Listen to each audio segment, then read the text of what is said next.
All right, good afternoon, everybody. We have an active afternoon, or actually evening now, with tornado warnings already popping up in the tri state. Now, this is not going to be the cleanest coverage you've ever seen because I am just literally jumping on here trying to get you guys some information on what is going on. Literally just pulled out my laptop just now and am starting to. Uh, Get you some information. So let's take a look right now. We have a current active tornado warning south of Bloomington, Indiana, north of Paoli here, and east of Washington, Indiana. This looks like it expires in about 15 minutes. Here we have a tornado warning for east central Martin County in southwestern Indiana, southwestern Lawrence County in central Indiana until 7:15 p.m. At 6:43 Eastern time.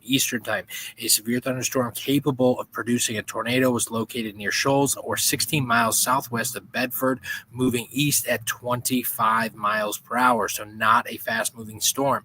If we have a tornado on the ground here, it is going to be moving slowly, causing potentially more damage here. So we have a tornado and golf ball sized hail over 1.75 inches in diameter there.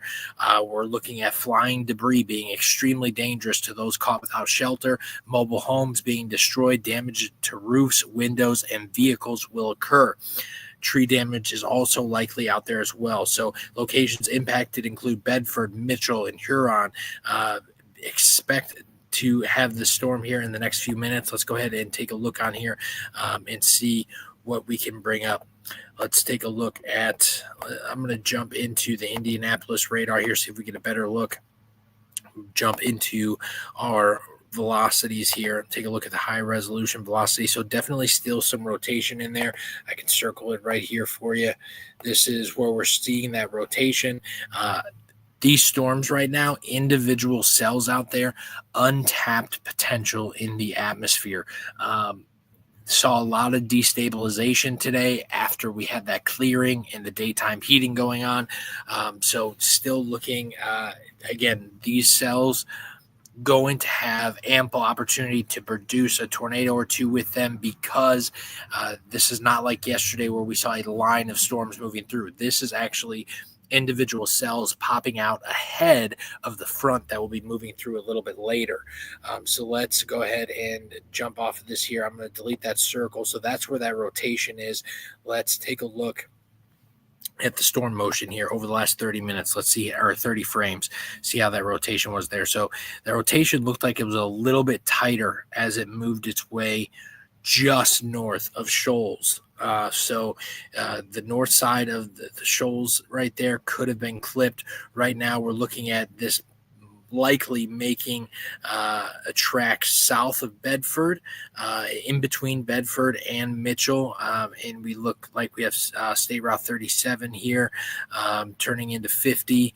So make sure that if you're going to be on the roadways, you know someone that's on the roadways, warn them now. So you're crossing over between 50 and State Route 37 here. That's where the storm's going to pass through. So again, looks like it's going to be south of Bedford and just north of Mitchell. So let me go ahead and time this out for you guys. I can actually bring this up here. This storm was moving at 25 miles per hour. And let's see if we can, before I time that out real quick, let's see if we can take a look at the correlation coefficient. A little bit possibly right in here.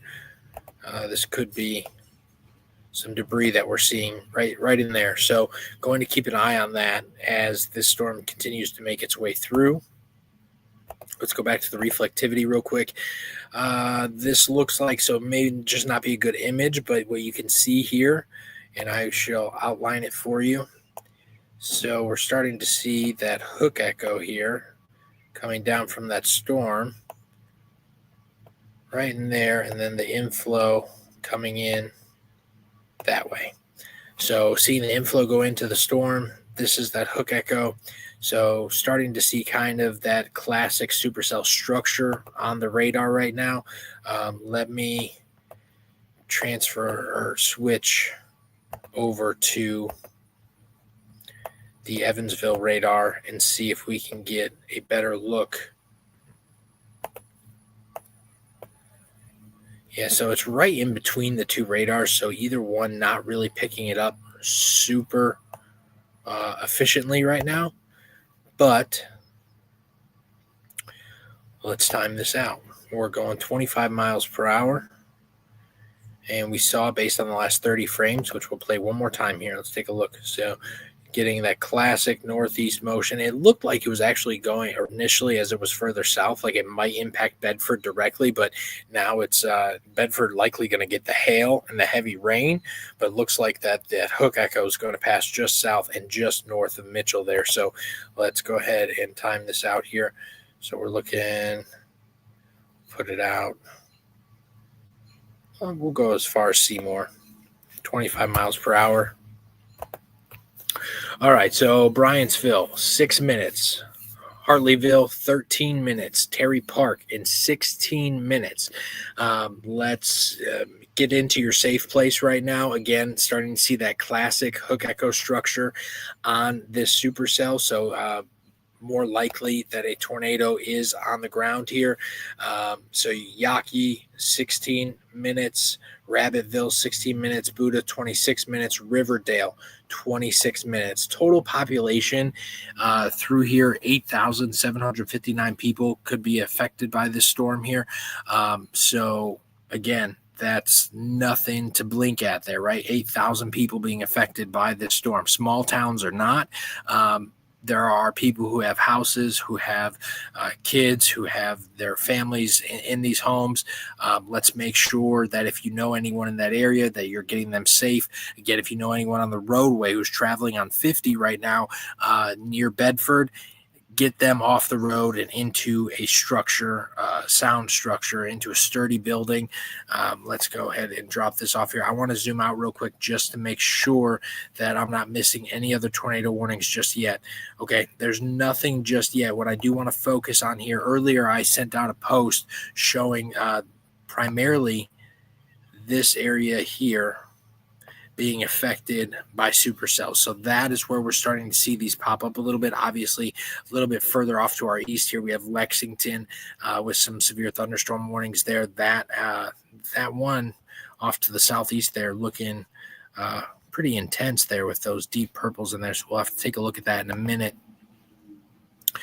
But for the time being, the tornado warning that we have is south of Bloomington, going to pass through Bedford, likely not going to make a direct impact with Bedford, just north of Mitchell there. So really lucky that it's passing in between these two cities. But it looks like Terry Park and Yaqui could take a direct hit from this if there is a tornado on the ground. So make sure, again, Terry Park, Yaqui, get to your safe place right now. That is super important. This is not something that you want to mess around with. Make sure that you have a way to get your warnings. Make sure that you have a way to have communication with others and get into your safe place. Possibly expect some power outages here too with these stronger storms that could be producing tornadoes. Let's pull up that rotation again and see what we're looking at. Okay, so the rotation's still not as tight as what I was seeing earlier. We can go ahead and play it through. So the rotation looks much tighter as it was moving through shoals here. So still not as impressive, but that does not mean that there's not a tornado on the ground right now. So still radar indicated tornado warning. The good news is expires in 6 minutes and they haven't extended it yet. So that is good news. The National Weather Service not seeing enough evidence right now at this exact moment to continue extending it, but they are definitely keeping a close eye on this for sure. So that is an important factor as well. We'll bring back up the correlation coefficient, see if we're seeing anything in there. So I'm still not seeing too much on there, which is good news. Maybe right near Yaqui there, we could be seeing a little bit possibly, but that's not where we're seeing that hook echo. But again, we could be seeing a delay in some of the radar data as well. So I circled that area for you. Okay, so we just got another radar update. Let's go back to the rotation here in the velocities.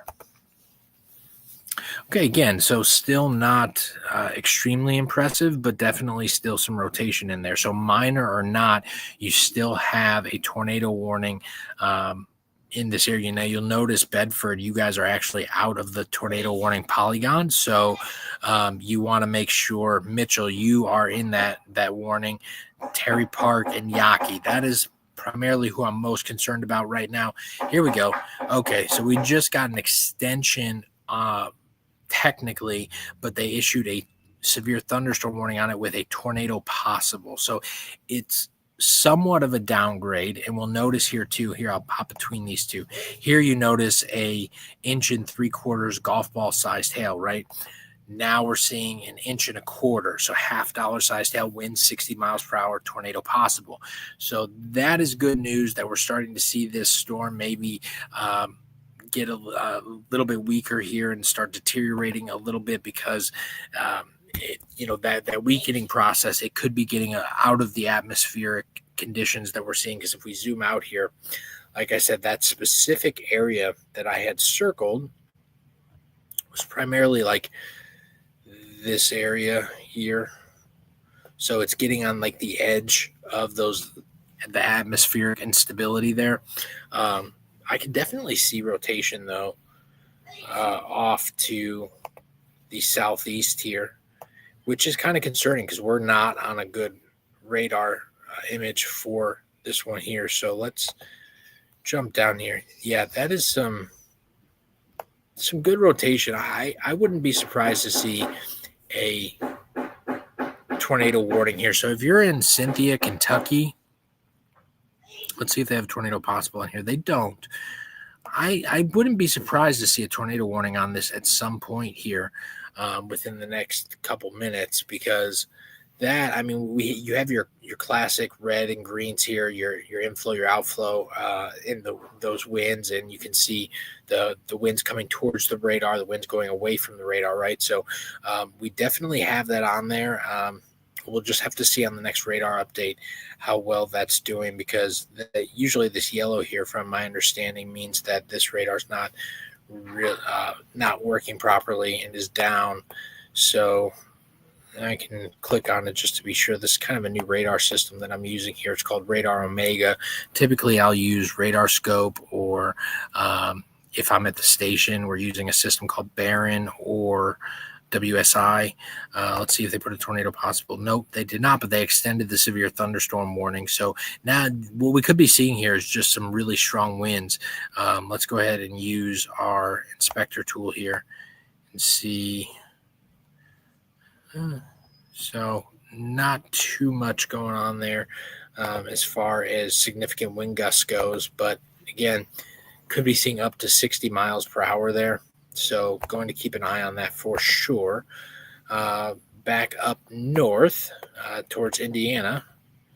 Here we go. Like I said, this is not going to be the cleanest. I'm just on my laptop. I just grabbed it. I threw it open so we can start getting some information on these storms coming in for you guys. We see another tornado warning just off to the southwest of Illinois here into Missouri. And so I'll zoom out a little more to give you an idea. Here's that front, right? So these storms, and actually what I can do for you is we can pull up, give us a national radar. And that's going to load in here in a second. Okay, so here's a national radar. So here's the front, and I'll pull that up as well. Let's go data overlay, surface fronts. We'll put the latest analysis up there. So this will show us our fronts that we're looking at. So this is that front that's going to be pushing through this evening right here. Here's that low pressure, going to continue pushing eastward. This, what you see here, the blue and the red, is considered a stationary front. So we're not going to see the storms typically push too much further north of here, right? They're going to ride along this front. And because it's a stationary front, they're not going to be moving that quickly. That's why we saw that storm moving at 25 miles per hour. Matter of fact, let's zoom in and see what that severe thunderstorm warning has this as. So they have the tornado possible attached to that. They extended it. At 7:09 p.m. Eastern time, a severe thunderstorm located near Bedford, moving northeast at 20 miles per hour. So it actually slowed down. And that can actually be a factor in this too. I'll tell you this. There are instances where a storm is moving too slow or too fast, where it does not have enough speed to either keep up and tap into the atmospheric conditions that we're seeing, right? Usually the slower storms are going to be more dangerous as far as tornadic activity because they're moving slower. That's going to allow for a tornado to be on the ground longer. A faster moving storm, I've seen storms move as upwards of close to 90 miles per hour. I think the fastest that I've ever seen was a storm moving at 85 miles per hour. When that happens, that storm's moving so quickly, and yes, you're going to get really strong winds and really strong rain. But if you have the atmospheric conditions for a tornado, the tornado can't keep up with the storm itself, right? Because it's moving way too quickly. Not saying that it doesn't happen, it can, but primarily a storm moving that quickly is not going to be capable of having a tornado on the ground slowing it down, right? It's just not going to be able to tap into those atmospheric conditions long enough, because usually moving 85 miles per hour, it's usually moving into that area and out of that area before it actually got the opportunity to really blow up. So those are things to kind of keep in consideration. Now, also moving too slow, right? We have to have a storm that has the ability to spin, and spin requires speed. So you can have these storms that, again, move too slow, that they could still produce a tornado. But again, the significance of the tornado could be a little bit less due to the storm, not moving at a significant amount of speed to allow the storm to continue to grow.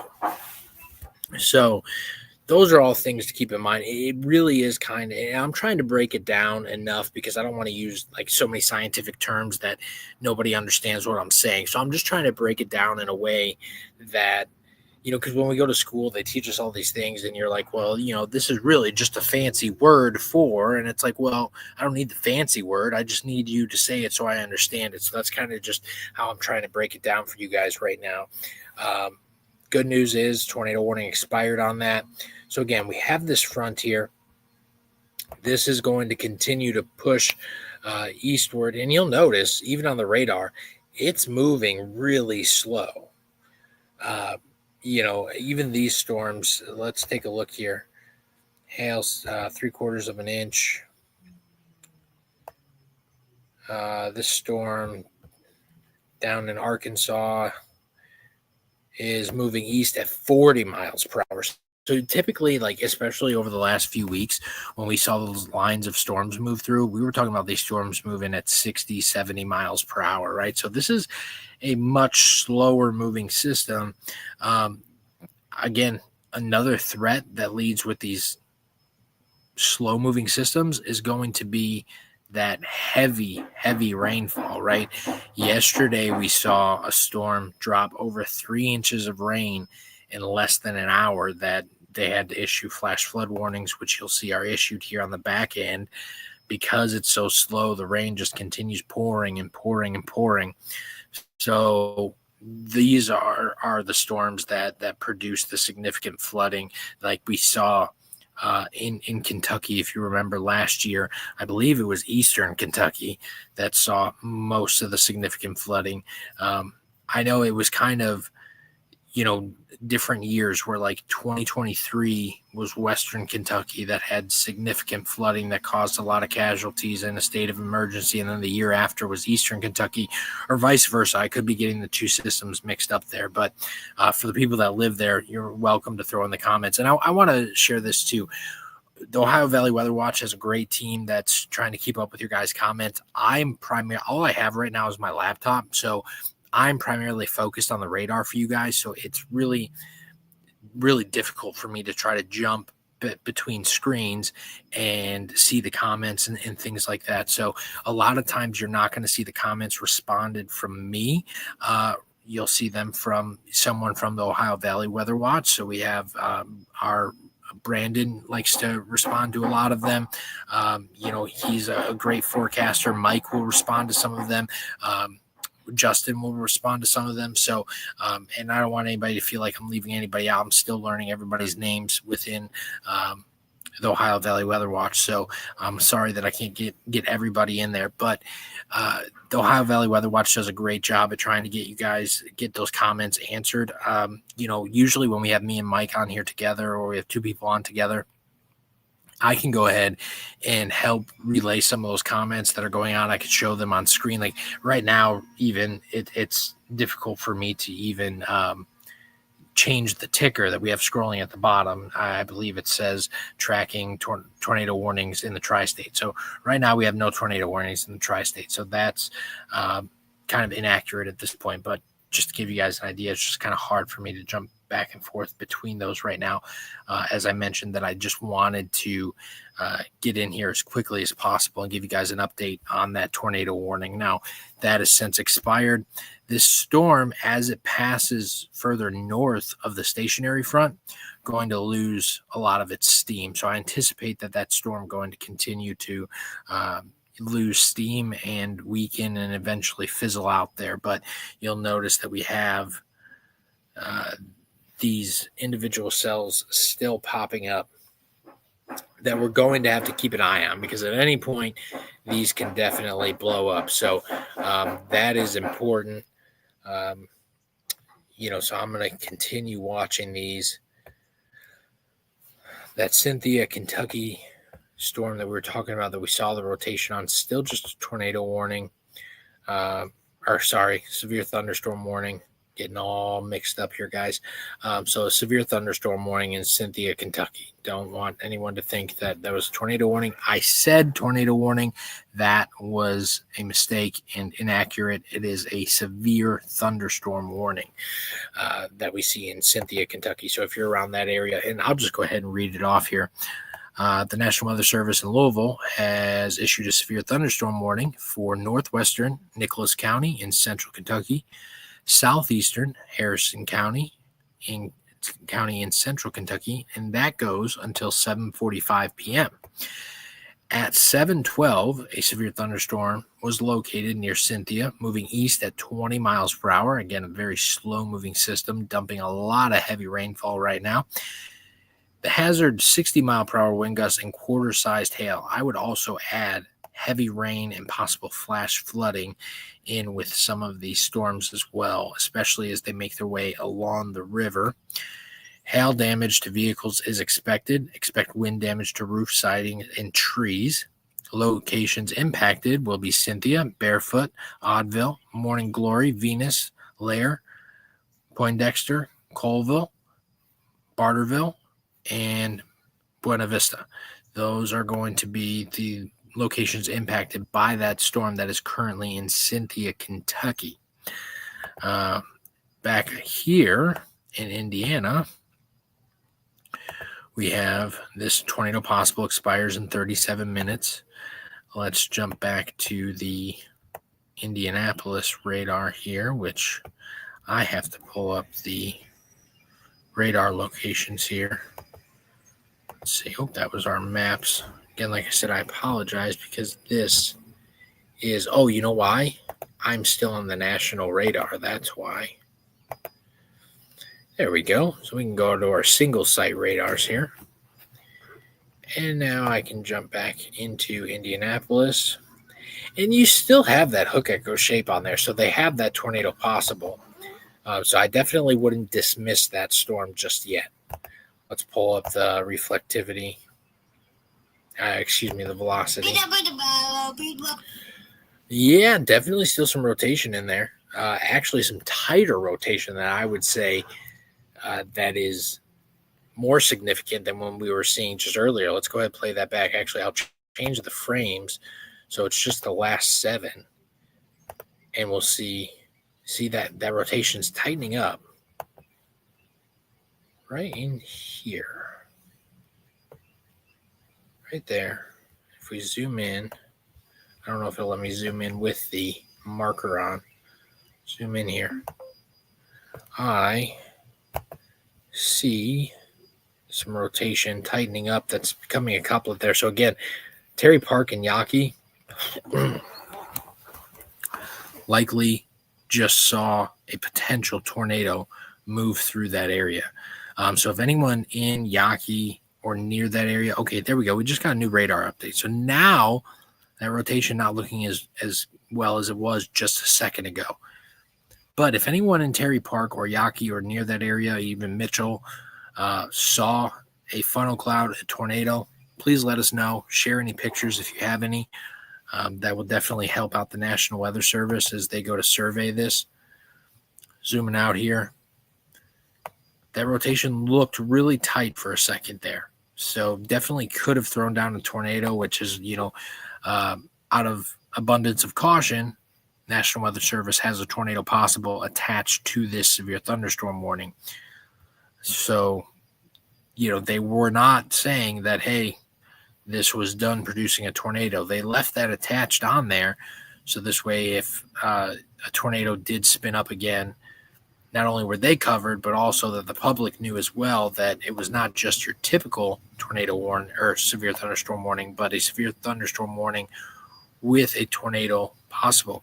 Here we go. This is something new that I did not see a second ago because, again, I just kind of jumped on here. I was on a phone call earlier with a news station. Right now, I am not currently with a news station, so I'm looking at potentially signing with another station. So I apologize for not being available lately. You may have noticed that I have not been as prominent in posting and being available with Mike and things like that. So here we go. A tornado watch remains in effect until 11 p.m. for South Central Indiana. That I did not know was there just a second ago. So I'm glad that I have this in front of me now because we had that timing for those storms on my post was from 6 p.m. through midnight. So to have this from 11 p.m. really shows that we were kind of spot on for the timing there. And the reason that we have that timing is because we're going to continue to see these cells develop out ahead of that system until it moves in.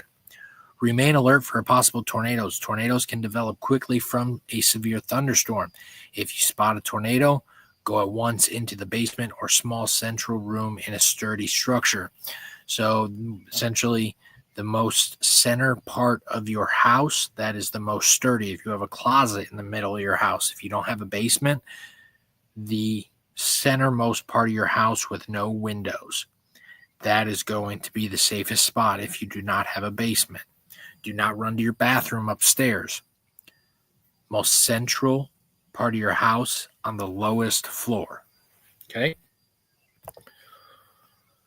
Again, still keeping that tornado possible on there. And I don't blame them. I think that this could still, especially as it's riding along this red line here, which is that stationary front, it could still spin up a tornado a few more times. So again, if you see anything out there, please, obviously get to cover. Please don't take pictures for our sake or anything like that. If you're at a safe distance, if you're out in, Mitchell right now, that storm's past you. And if you see a tornado, by all means, if you were in Yaqui and you were trying to get a picture of a tornado, that is not a smart choice because that you took a direct hit if there was a tornado moving through there. So, again, stay in your safe places here. Zooming out. We have no new warnings at this point. We're going to go back here to the Evansville radar. And I want to pull up the reflectivity here. So I'm also going to take off this stationary front. Get that out of our faces. This way we kind of have a little bit of a cleaner look now at what's going on. And you'll notice as I zoom out, even with the stationary front off, you can still see all those severe thunderstorm warnings off to the south. That's that system that's pushing eastward. Here are these individual cells still popping up here. Again, capable at any point in time and blowing up. Now, I will say this. If we see a bunch of these, that could take a little bit of the instability out of the atmosphere if we see more widespread cells start to pop up here. But if they stay fairly scattered, here we go. New tornado warning just issued. This is going to be heading Vandalia. I believe that's how you say that. Radar indicated tornado warning. Let's go ahead and get you the information on this. The National Weather Service in St. Louis has issued a tornado warning for southern Fayette County in central Illinois, northwestern Marion County in south central Illinois until 7:15 p.m. At 6:30, a severe thunderstorm capable of producing a tornado was located near Patoka, or 14 miles southeast of Greenville, moving northeast at 25 miles per hour. The hazard with this storm is going to be a tornado and quarter-sized hail. This is radar-indicated rotation, so not a verified tornado, but radar-indicated, and we'll take a look at that in a second. Flying debris will be the most dangerous to those caught without shelter. Mobile homes can be destroyed. Damage to roofs, windows, vehicles, and trees are likely. This tornado will be near Patoka around 6:35. So Patoka, you have about 5 minutes. Let's say 2. You have 2 to 3 minutes to get in your safe place right now. Basement, lowest floor if you don't have a basement, and if you are in the lowest floor, be in the most central part of your house with no windows. Other locations impacted: Pittsburgh, Vernon, St. Paul, and St. Peter, all in Illinois. This includes Interstate 70 in Illinois between exits 61 and 68. Okay, so let's pull off here a little bit, and let me find the closest radar site we can get with this. We'll jump, since St. Louis issued it, they probably had the best view. We're not going to, there we go. Let's pull up the velocities here. Yeah, we definitely have rotation in here. You're not seeing your classic supercell structure on this storm just yet. I wouldn't be surprised, though. There's your rotation right there. Let's take a look at the correlation coefficient here and make sure we're not seeing any debris being tossed up on the radar with this. That's going to be one of the most important. Okay, that concerns me a little bit right there. Right here. I'm a horrible drawer, so bear with me on my circles, okay? I'll try again. Right here. That is going to continue moving this way. And that looks like it could definitely be debris here. So what we're going to do is we're going to time this out to get other cities and their timing impacted in this. This expires in 42 minutes. But we're worried about Patoka in the next 2 minutes here. It's moving northeast at 25 miles per hour. So we're going to head northeast here. Put it out to the extent of the polygon here. And, oops, doesn't want to click off for me. Hold on 1 second. I apologize. All right. Here we go, northeast, 25 miles per hour. Where are you now working for me now? Let me go back to the reflectivity.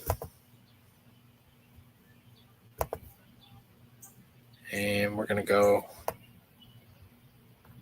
to the edge of the polygon. There we go, 25 miles per hour. All right. Vernon, 10 minutes. Augustburg, 24 minutes. St. Paul was also on there looking about 30 or 29 minutes. We just got a new radar update, and I will show you too. You are starting to see that kind of curvature that you would see with a tornado, right in here. So that curvature that you see with the supercell that could be producing a tornado, that's what we're looking at right there. I don't really like this radar angle that we're getting, but you see how I zoom out a little bit and you can actually see that curvature just a little bit more there. That kind of gives us a better look as we zoom out. I really wish we could use this Evansville radar, and I would hope that we could get a better look at it. Let's go back to the velocity here. So still seeing velocities in there. And this radar technically would be See, the St. Louis radar is shooting from the back edge of the storm, where the Evansville radar would be shooting directly to where the tornado would be producing here on the eastern side. Yeah, the front edge of the storm is always a better view than the back edge of the storm. So, because then the radar does not have to shoot through all the rain to potentially see that when you have these individual cells like this, the rate if the tornado is usually on the leading edge on the south side, the southeast side of the storm, right here, right? And so if it's producing a tornado and we can get on the leading edge, we're going to get a better view of the storm. But these storms are popping up like right in between. Let's check out the Central Illinois one. There we go. Hey, that's a pretty good shot for us. Clear indication of rotation right there. So again, moving northeast here, 25 miles per hour, very slow moving storm. Again, you're going to want to be in your safe place with this. For Patoka, you're probably taking a hit right now. Let's see. So this is where the rotation is. We'll go out of the polygon, continue northeast here. You can kind of see that track. And so what's kind of concerning about that is Effingham probably going to be our biggest city, and also crossing Interstate 70.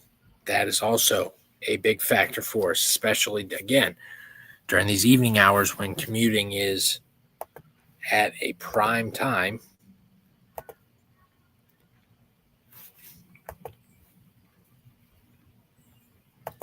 I'm sitting outside right now, and I'm pretty sure I just swallowed like 7 bugs.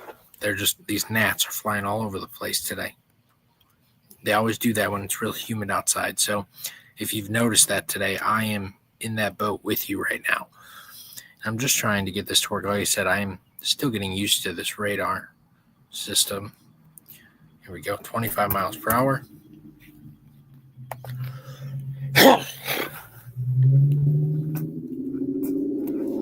Okay.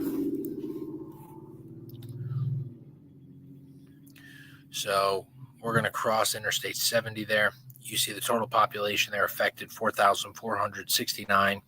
Towns affected. You see your town in here. So confidence, I have high confidence that we are going to see a storm move through your area here in about 30 minutes.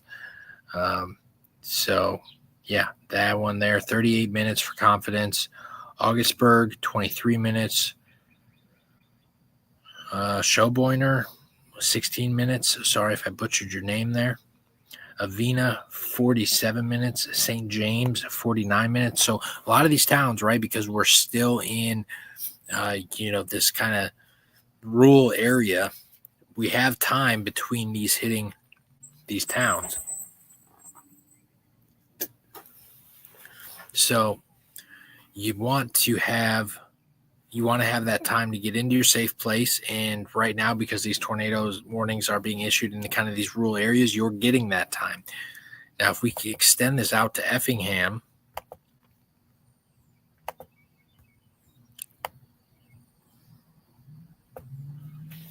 miles per hour, you're going to see that population creep up quite a bit, 19,737 there. And for Effingham, just to kind of give you an idea, 92 minutes. So, I mean, because of how slow this storm is moving, you have ample time to get ready. You might ask too, like, why do you sound so calm about this? Well, number one, I have to try to remain calm so you guys can clearly understand what I'm saying. Number two, these storms are moving so slow that I want to make sure that everyone has time to get to their safe place. So we have these cells that are still popping up here. So we're going to say South Central Illinois, north of Mount Vernon there. This storm kind of moving out of its severe thunderstorm warning now. They are not extending it at this time, it looks like, for back into south central Indiana, if you will. So, again, let's take a look back at this tornado warning and the velocities here. So still getting a really strong, there's likely a tornado on the ground. I'll say that. We'll go back to the correlation coefficient just to check what we're seeing as far. Yes, we could definitely be seeing a little bit of debris throwing in there right now. It doesn't look as prominent as it did earlier, but there's likely a tornado on the ground at this point. I would be confident in saying that this is a single-celled storm. Granted, it does not have its classic hook echo shape that you would typically see with a tornado. I'm not going to say that this is a large tornado by any means because, yes, there is definitely some radar indicated rotation, which we see that that's what this tornado warning is. You know, I can't say for certain, but I'm going to say likely. I with that rotation that I'm seeing and as strong as a couplet that is, just got a new update here. So, you know, not your typical debris ball, which you would be seeing, but, you know, maybe a little bit in there. Again, usually when you don't see that debris ball, we're not talking about a violent, intense tornado, right? But there's likely a spin up on the ground. And if it's not on the ground right now, it's probably, you know, tapping the ground here, you know, and touching down, you know, every few minutes. Let's check the velocity here. So, yeah, now, like, for example, now still a strong couplet, but not as strong as the last radar sweep that we had. So now, for example, maybe the tornado went back up. Maybe right now it's just a funnel. Maybe you're seeing a rotating wall cloud. But, you know, Vernon, you're right out. You're just going to get missed by that rotation as it's moving northeast here. So if you live just north of Vernon and we zoom in here, I can actually see.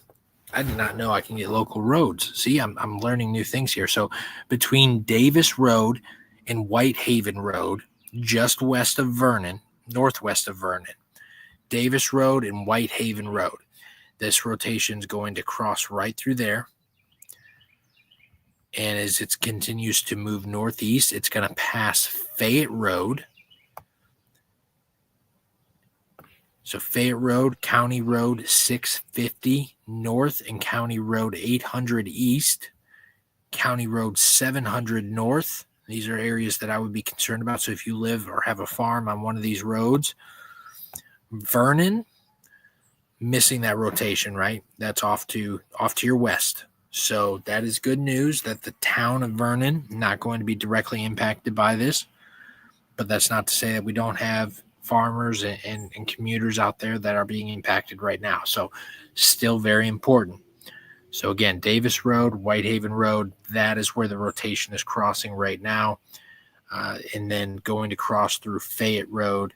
And as we move north, eventually it's going to cross 51 here. And then as it crosses 51, then it will also cross Interstate 70. So, but it's going to be a while because the storm is moving at 25 miles per hour. The speed limit on 51 is probably 55 miles per hour.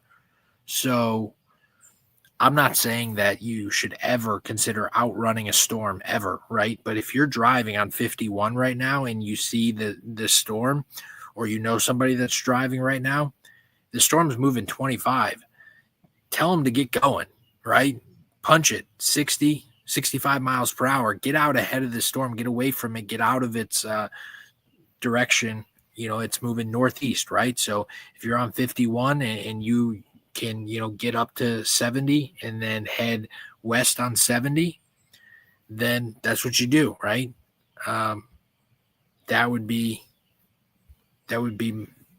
what I would tell you to do in this situation, especially if you can't find a structure, right? The storm's moving at 25 miles per hour.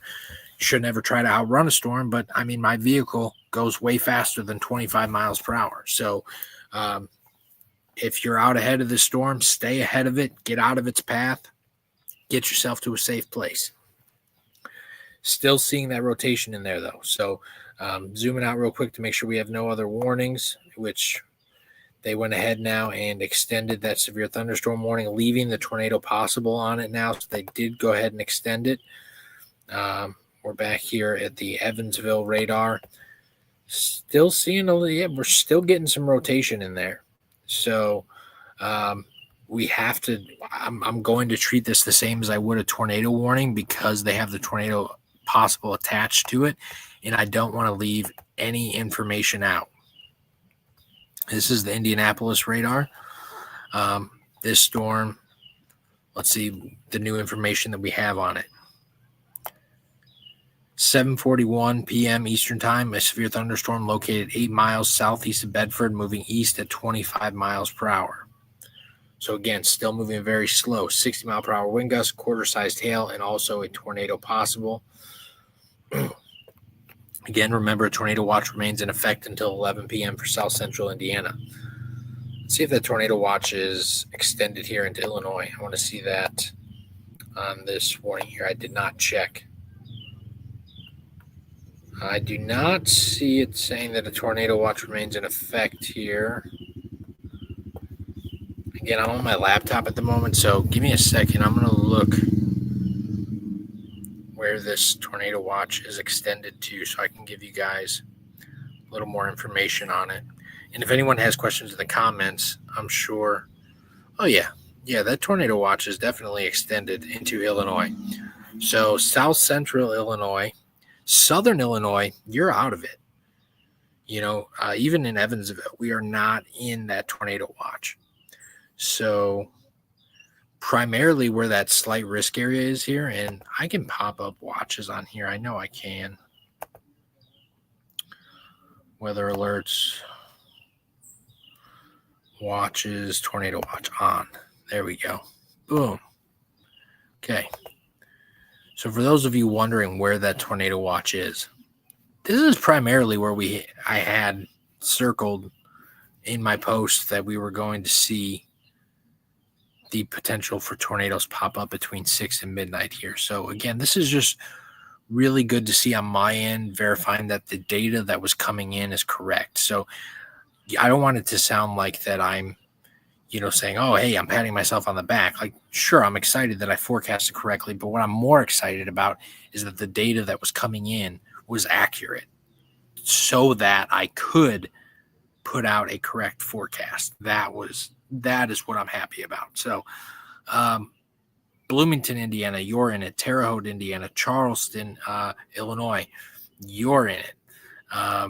Decatur, so south of Decatur, south of Springfield, Illinois, you guys are not in it. Taylorville, Illinois, Effingham, Mount Vernon, Illinois, Mount Carmel, Vincennes, Washington. You guys are all in it, and it goes as far west as St. Louis. And I'm still seeing some rotation on that storm to the east there. So let's go ahead and pull these watches down real quick. And I want to get back to these storms. Here we go. I'm going to jump over here real quick. Again, these storms are moving so slow that, again, there is urgency behind this, but we have a little bit of time. So concerned here with Seymour and then also the storm crossing 65. So here's our rotation. We put it out 25 miles per hour. 27,771 people impacted by this. Weddellville, 13 minutes. Medora, 19 minutes. Bologna, 28 minutes. Ewing, 36 minutes. Brownstown, 36 minutes. Shields, 44 minutes. Cortland, 53 minutes. This is in Indiana. Bobtown, 59 minutes. And then Seymour, 59 minutes. If for some reason it's Seymour and I'm saying Seymour, I'm sorry. I could be butchering these names and I apologize. But again, my goal is not to, I would like to get the town names right, but I just want you guys to understand what I'm saying and get into your safe place, right? So, like, for example, Seymour, 59 minutes. You have an hour. Don't give yourself the full hour. Let's say 30 minutes, right? Start getting have your safe, your plan, your safe plan, or your safety plan in place, and know where you're going to go. Get your family there. Start grabbing things in case the power goes out, flashlights, candles, whatever it may be, your weather radio, your cell phone, your chargers. Get all these things so you can get into your safe place by the time the storm arrives and you're ready, okay? That's what's important. If you heard your town name on here, I'll read them one more time before we jump to the other storm. Weddellville in 12 minutes. Medora, 17 minutes. Valonia, 27 minutes. Ewing, 34 minutes. Brownstown, 35 minutes. Shields, 42 minutes. New Elizabethtown, 44 minutes. Cortland, 51. Hangman Crossing, 53. Bobtown, 57. Seymour, 57 minutes. Okay? Have your safe plan in place. Get all the things that you need and get to your safe place and feel confident that your plan is that you have a plan and that you're getting to that area, that safe place, and you're feeling comfortable. Okay, I mean, you have time. Okay, we were talking about for Seymour, you have almost an hour. Okay, now let's get back to this storm here. Change radar sites. Going to go to our Central Illinois radar here. Rotation not looking that great at the moment. Let's see. There we go. St. Louis radar still showing some now. And then let's check Evansville radar. So where are we getting the best look at the rotation? I'm going to stick with Evansville radar on this one. Here we go. Let's take a look at the last 7 frames, see how this rotation has developed here. It's loading in. Sorry, my computer is being a little bit slow at the moment. It's coming in. The data is coming in. Why are we taking forever here?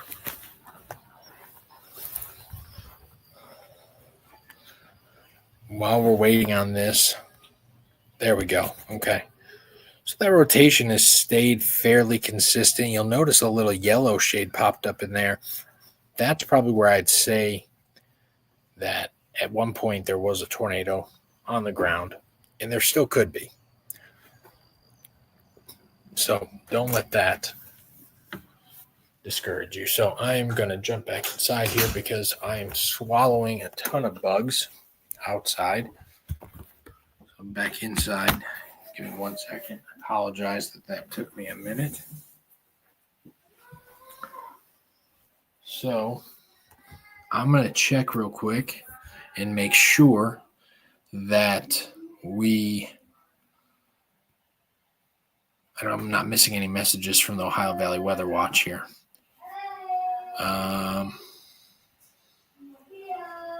Okay, just making sure that I check back. I had a second here. So, all right, let's get back to these storms now.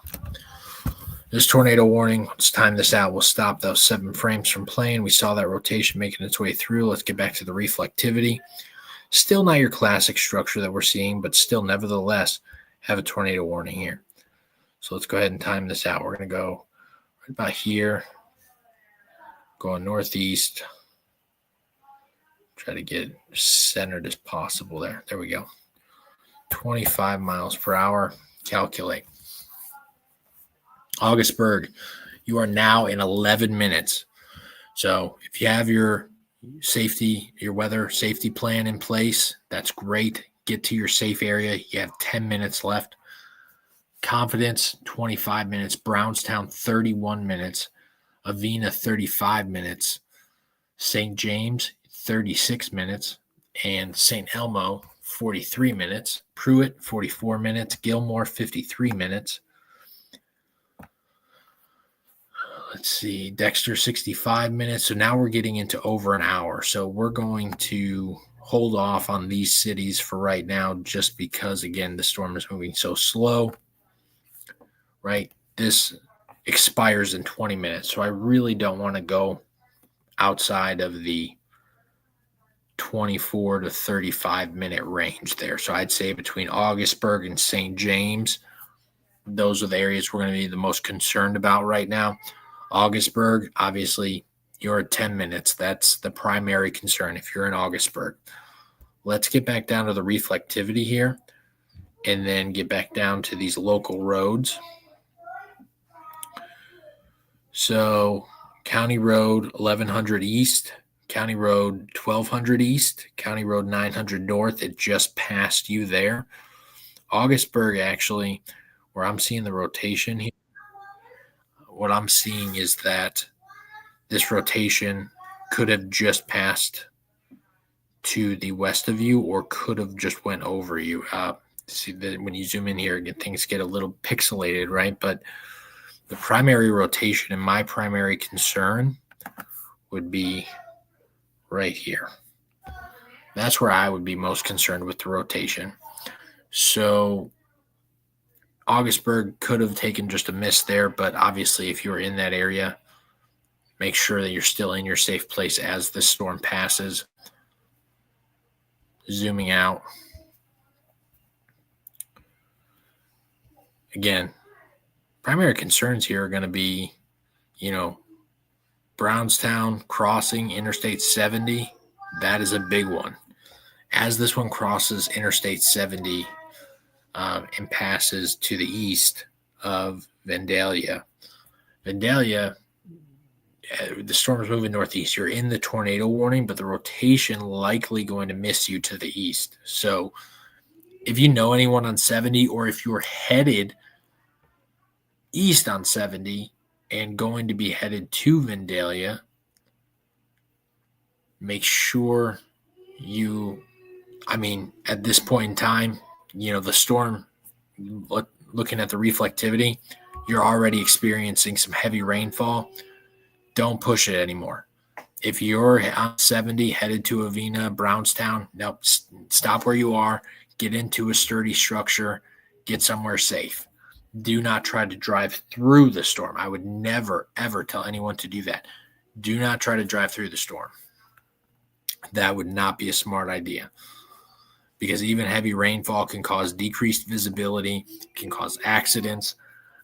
Those are not things that you want, especially with a potential tornado on the ground headed in your direction.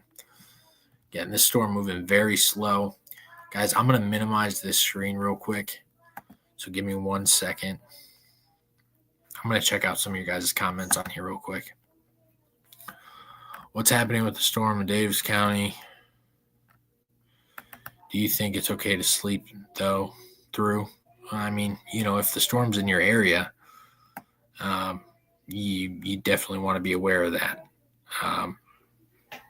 Brandon saying there will be little to no severe weather overnight at this time.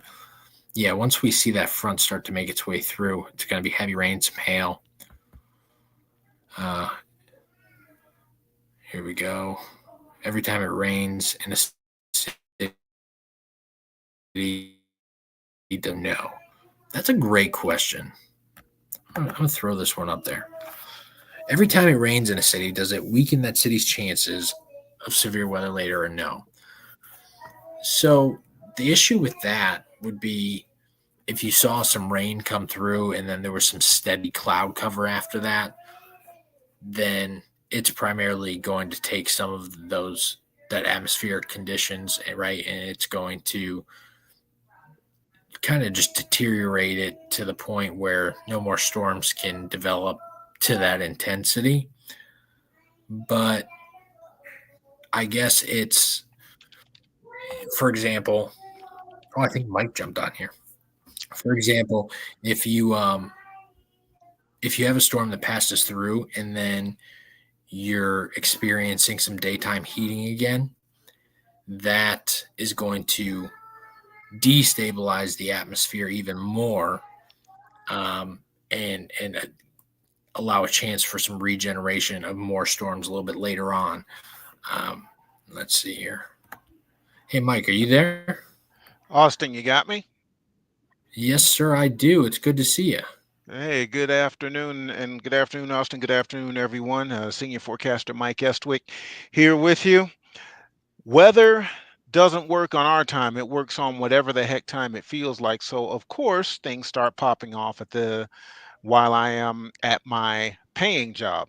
So, Austin has been here gracious enough to step in and help out till I could get free. So um, I'll let you go ahead and continue to delve into that question of yours. That was a very good question that you had up there earlier about precipitation mitigating risk later on in the day. Sometimes it can work like that, sometimes not. Yep, and that's exactly right. You have these storms that, individual cells like this, right? They move through, and then, here's a really great example. Taylorsville, Mississippi had two or three supercells move through and produce significant tornadoes just back to back of each other. That was because as soon as that storm moved through, the sun came back out again. Now there was even more moisture in the air because it had just rained. And so now that moisture is just, rising back into the atmosphere. So all the rain that had just fallen down to the ground is now heating up and then rising back up into the atmosphere, allowing for that moisture to continue to build. The daytime heating, so the heating of the atmosphere also going to pose another risk for you. And then of course the wind shear was still there. The front had not passed yet, so all those things really continue and contribute to seeing those storms again. So it's not a really simple question, but the reason that you'll typically see the atmosphere weaken after storms pass is usually because you've seen heavy rainfall and lots of cloud cover for a few hours, or you've seen a front that has passed.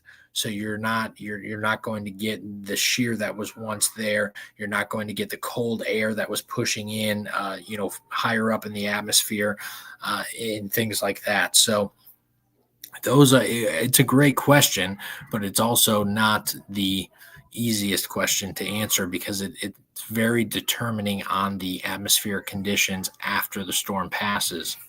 Mike? Yep, we'll give him an A for the day for stump the meteorologist there, as it were. But yeah, that's a very good question. And like I said, it doesn't all the short answer, rain earlier in the day doesn't always zap or discharge the battery that you've heard me reference so much in the past for severe weather later on. I'm taking a look at that storm you got on the screen there, right south of Vandalia, Illinois, right there. That thing is looking mean right now. Still got pretty good signature on it, velocity, couplet, and so forth, and actually looks like it's intensified. So I'm checking it behind the scenes here. I'm not seeing a crazy CC drop that would indicate debris, but that couplet is definitely tightened up some from what I've seen because the whole thing is kind of starting to get that almost Japanese yin yang type shape where you see the winds really starting to twist. And of now it's tapered off here. The last update, it looks like it's Yep. cycled down a little bit, Austin. Yeah, and so that's kind of what I was telling everybody was that this storm can be dropping a tornado, and then it can be going back up, and you could be seeing a spinning wall cloud. You could be seeing a funnel cloud, and this tornado can kind of be jumping around a little bit because it has the ability to do that, and because the storm is moving so slow that it's going to have ample opportunity to produce a tornado over and over and over again. So there are multiple, and here's what we can do, Mike. I'm going to pull up the last 30 frames on here and watch this go through, and you'll actually see that there's areas where it looks like, man, there was totally a tornado there, and especially where you see those bright yellow areas pop up on the velocities there. That is pretty indicative of a tornado that could have been on the ground there, Mike. Oh, 100% as you go through that loop there. If you Indicative. go to the end of the loop and then back it up maybe 5 or 10 individual frames from there, and then you can definitely kind of see that right there is one where it kind of flares a little bit and then it cycles down and then it flares again. And now it looks like we're kind of in a down ramp phase right now. And I'm checking the text of the tornado warning here, and it's saying that northwestern Marion County is now out of play because the suspect has left the area, as it were, and it's still in process or in progress until 7:15 Central for southeastern Fayette County. And as I take a look at it here, it looks like it's kind of losing that shape, that definition that it had earlier on, where you could really see the very well pronounced hook and everything. It looks like it's lost a little bit of that, which is good.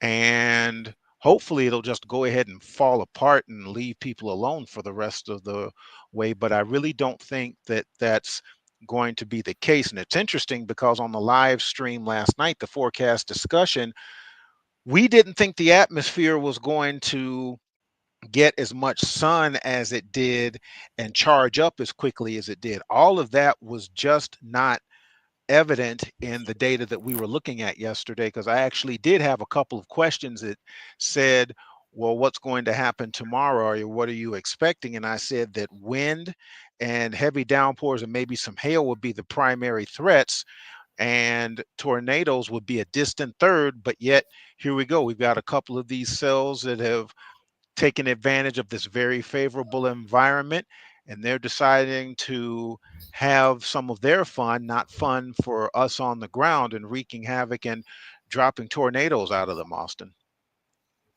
Yeah, and Mike, some of the biggest problems that we're seeing with that. So what I noticed this morning when I woke up was on the models showing, the Cape values were indicating over 3,000 joules per kilogram. So once I saw that, I was like, okay, here we go. We're gonna have a pretty active day, because the shear, while it's not, 40 knots is not small, but it's not large either, but it's just enough where it can definitely still impact and bring tornadic activity in play for some of these storms. So, the dew points in the upper 60s there, the tornado parameters and the supercell composite, they didn't look great. But the thing is that when you have these individual cells like this, even when all the atmospheric ingredients aren't there, if there's just enough, these storms, since they're all by themselves, can really just tap into that and kind of grab what they need. And then then the storm does the rest, right? We start to see these storms produce these tornadoes. Now, I'm not anticipating to see any tornadoes in the range of EF2 to EF4 or anything like that. But we are still definitely going to see some tornadic activity. And even if you don't see an EF2, EF3, EF4 tornado, an EF1 can still produce significant damage, severely damage your vehicle. It can, take off your roof, things like that. So it's nothing to play around with, but there's just enough in the atmosphere today that we're going to see these cells popping out ahead of that front as it moves through. And, I was saying earlier, I was just so happy that the data that was coming in was fairly accurate this morning, to the point that I was able to put out almost an exact spot where they had the tornado watch for where we could expect some tornadoes today. So it was really good to see that. And let me get this off your screen here. So that means that the models were in pretty good agreement here. And back off to the east with. I'm sorry. Go ahead, Austin. You cut out. I thought you were done. Continue. You're good, Mike. I was just going back to the storm here to the east, because I was still treating this one. There we go. We got a new severe thunderstorm warning there. Yes, we do. Let me grab that one for us here real quick. And so I was treating these as, the one off to the east, just south or just west of Seymour, was treating it as a tornado warning, as they have left a tornado possible on that one. the good news is with the one that they just issued, the winds less than 50 miles per hour, quarter-sized hail. So, but that's Yep. not to say that this storm cannot intensify. Like I said, the atmospheric ingredients are there. So as the storm continues to move a little bit further northeast, and because they're moving so slow, that's going to take time, giving them more time to develop if they choose to do so. And that would, I would say the concerning part there would be for Bloomington, Indiana, and the trajectory that we're headed right now. That's what it looks like, and I've actually got that here. Severe thunderstorm warning. That's for northern Martin and northeastern Daviess counties in southwestern Indiana until 9 p.m. Austin at 8:08. A severe storm located 11 miles northwest of Shoals or 23 miles northeast of Petersburg, moving northeast at only 25 miles per hour. And the hazard type quarter-sized hail. This is a radar indicated situation right now. Damage to vehicles expected, and impacted locations will include Lagodi, Odon, Montgomery, Cannelberg, West Boggs Lake, Indian Springs, and Burn City. So you definitely want to move inside. Again, that is a severe thunderstorm warning until 9 p.m. Eastern, northern Martin and northeastern Daviess counties in southwestern Indiana, Austin. Yeah, Mike, I'm just kind of jumping through the velocities here. And the good news that I'm seeing is for that storm further east here, that they still have the tornado possible, that rotation finally starting to kind of fizzle out for us a little bit, which is good news. And we see here, there we go. We got that reflectivity back up here. So, and I was saying earlier, these storms are popping up in just the perfect spot that they're pretty much on the edge of every radar site. So yeah, we can't get good looks at these. We're not getting good looks at these tonight at all. For no, sure. Exactly. And so we just got a tornado warning extended for the one here in Illinois. So pulling that up here, we have the tornado warning for northeastern Fayette County and south central Illinois until 8 p.m. At 7:11 p.m. Central Time, a severe thunderstorm capable of producing a tornado was located near Brownstown or 9 miles east of Vandalia, moving northeast at 25 miles per hour. Very slow moving storm. The hazard with this going to be a tornado and quarter-sized hail. Flying debris will be dangerous to those caught without shelter. Could see extensive damage to mobile homes.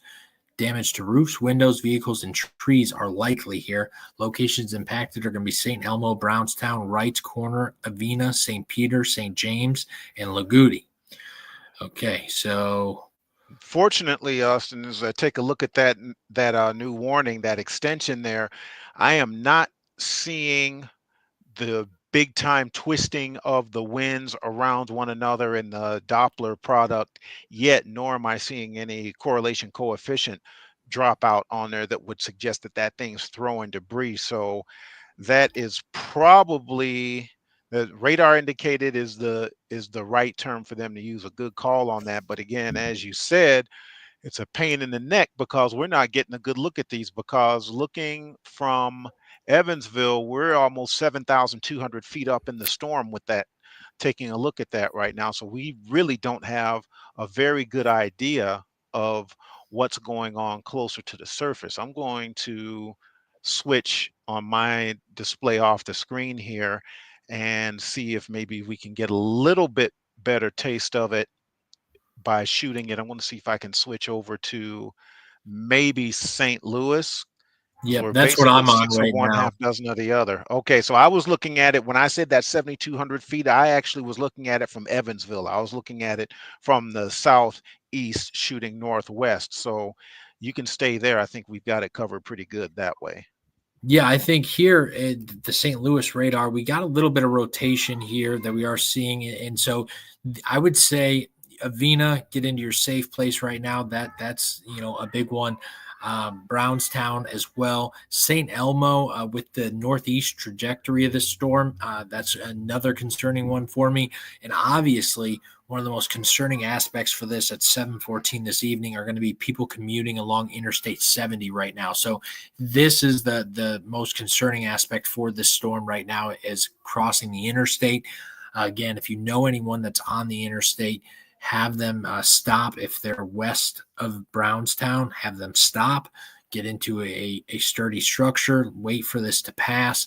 Because here's the real matter of fact, right? And when you have storms like this and you're further out or you're heading in a certain direction, zooming out here, there's a lot of sunshine still in play outside of this storm. So if you're driving in a certain direction, you could be thinking, well, it's sunny. I don't really see anything going on. And here we go. They kind of just adjusted the polygon for us a little bit so that they have it. They're kind of covering themselves here as it moves northeast, because I think they want to try to protect people, in the Effingham area here that could be on the interstate heading in direction. So they want to cover as much of the interstate as possible. So this way, if you're driving, you're going to get that warning on your phone. Yep, that's a new one, and that's that new tornado warning. That's for Western Effingham County in south central Illinois until 7:45. At 7:13, a severe storm capable of producing a tornado located near Brownstown or 9 miles east of Vandalia, moving northeast at 30. Radar indicated situation, tornado quarter-sized hail, and this dangerous storm will be near Altamont around 7:25.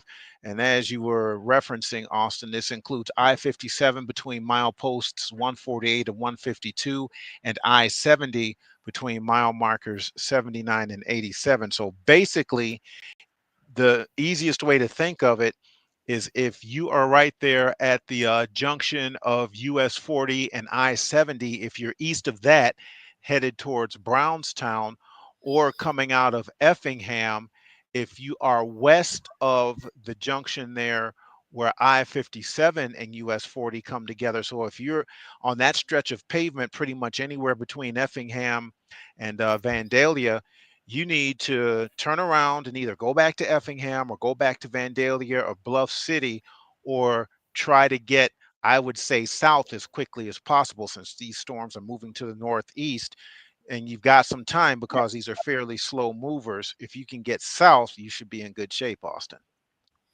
Yeah, Mike. I think the National Weather Service is doing their due diligence here on trying to cover as much ground as possible to get these warnings out on to their phones for the people who are traveling right now, because the likelihood trajectory of this storm likely not going to impact Effingham directly, but because this is passing through an interstate, they want everyone traveling in that direction to know, hey, there is a tornado warning. You are headed in the direction of a storm, or you're in the vicinity of the area of a storm. So, I think that's a really good call here by the National Weather Service. And I really like that they did that, because I think that's really going to protect some people right now who maybe don't have the option to tune in digitally or with their television because they're on the road. So I think that's a really good call by them, Mike.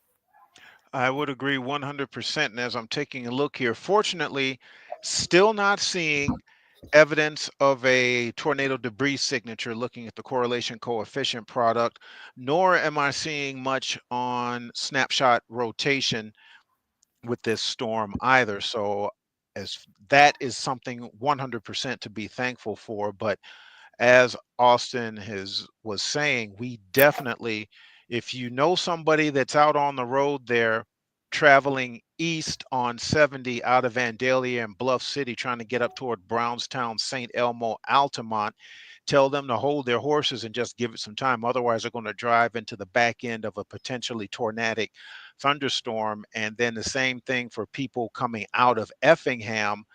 You're going to tell them, give them a call or text them and tell them they may want to stay around in town for a little bit, or not wander much further than the 5770 split as that comes around Effingham there, because of the active tornado warnings that are on the board at this time.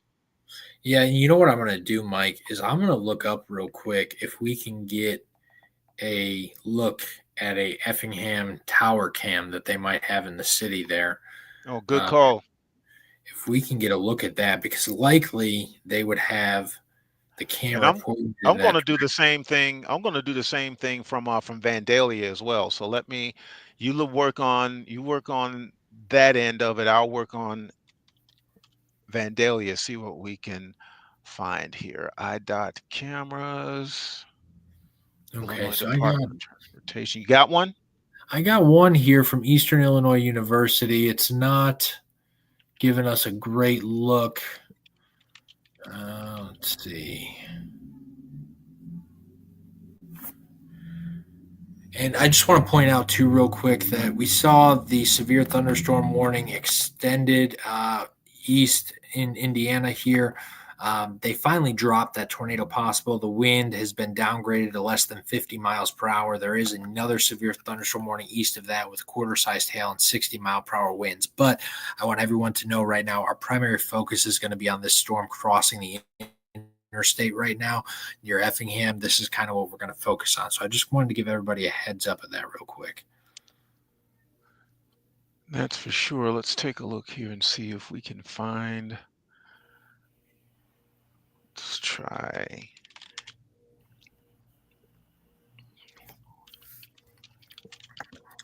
And still, we're seeing slight rotation in there. Not seeing anything that's clear evidence that we have a tornado on the ground. They have not labeled it observed or anything like this. So at this point, it's still radar indicated. Now, I will say, because this storm is now passing the interstate, there's a lot more eyes on this storm. So if anyone does see a tornado, this will likely become observed after it passes the interstate because there's so many more eyes on it right now. Right. And I'm taking a look here right now, trying to see if I can get the site to cooperate with us here, because I've got a camera that is right on the spur there, the interchange between US 51, Interstate 70, and Illinois 185. Oh, you got a Right DOT there. camera? Yeah, that's what I'm trying to get pulled up right now here. All right, that would be a good look, actually.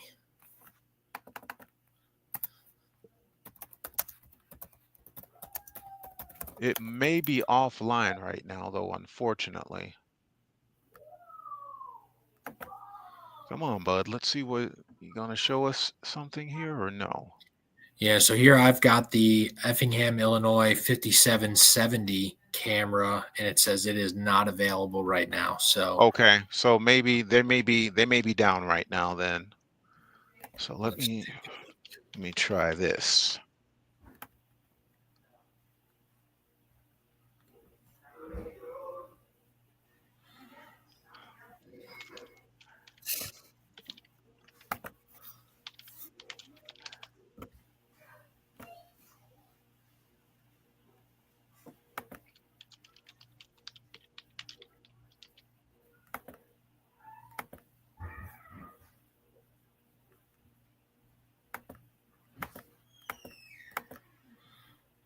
So yeah, while we're right now, we're looking to see if we can get you guys a view of what we're seeing on the radar, just so we can get some confirmation as well about what we're seeing on the radar. And so again, here's a really good aspect and a good example of why storm chasers and spotters are still so important in today's age, right? What we're seeing right now, no one has confirmed it. No one has been able to tell us whether or not this is actually on the ground or anything like that. So we're all still just kind of going off this radar indication thing. And it is not the most accurate because we don't have eyes on it. But like I said, we do have that storm passing through the interstate right now. Here's the 5770 at South Tri level, but not a good look there. Right. Let's see here. Let me make sure I'm not missing anything. Pull the radar back up here. So, okay. So here we go. We got another radar sweep here, guys. Again, the rotation kind of falling apart here a little bit. That is good news as it passes the interstate. So they're not going to drop the tornado warning on this. I'll just say that right now. So even with the rotation looking like that it's not as prominent as it was and not as tight of a couplet, they're going to leave this tornado warning out of an abundance of caution because this tornado has likely, or excuse me, the storm has likely dropped a tornado in the past within the last hour. They're going to leave the tornado warning on there out of an abundance of caution as it crosses the interstate here. Correct. And to piggyback on what you were saying earlier, Austin, you take a look, the two radars that we can use to maybe try to get a look at this rascal, because it's really in between three radars, none of which with a great look. It's between Evansville, Indiana next rad, St. Louis, Missouri next rad, and the Lincoln, Illinois next rad. All three of them were shooting about 8,000 or 9,000 feet up into the storm at a minimum. St. Louis is up around 12,000 feet now. So this is why you need spotters, because we do not have any idea, short of being able to find a camera looking at the interstate or looking at the traffic on the interstate and pointed hopefully to the east.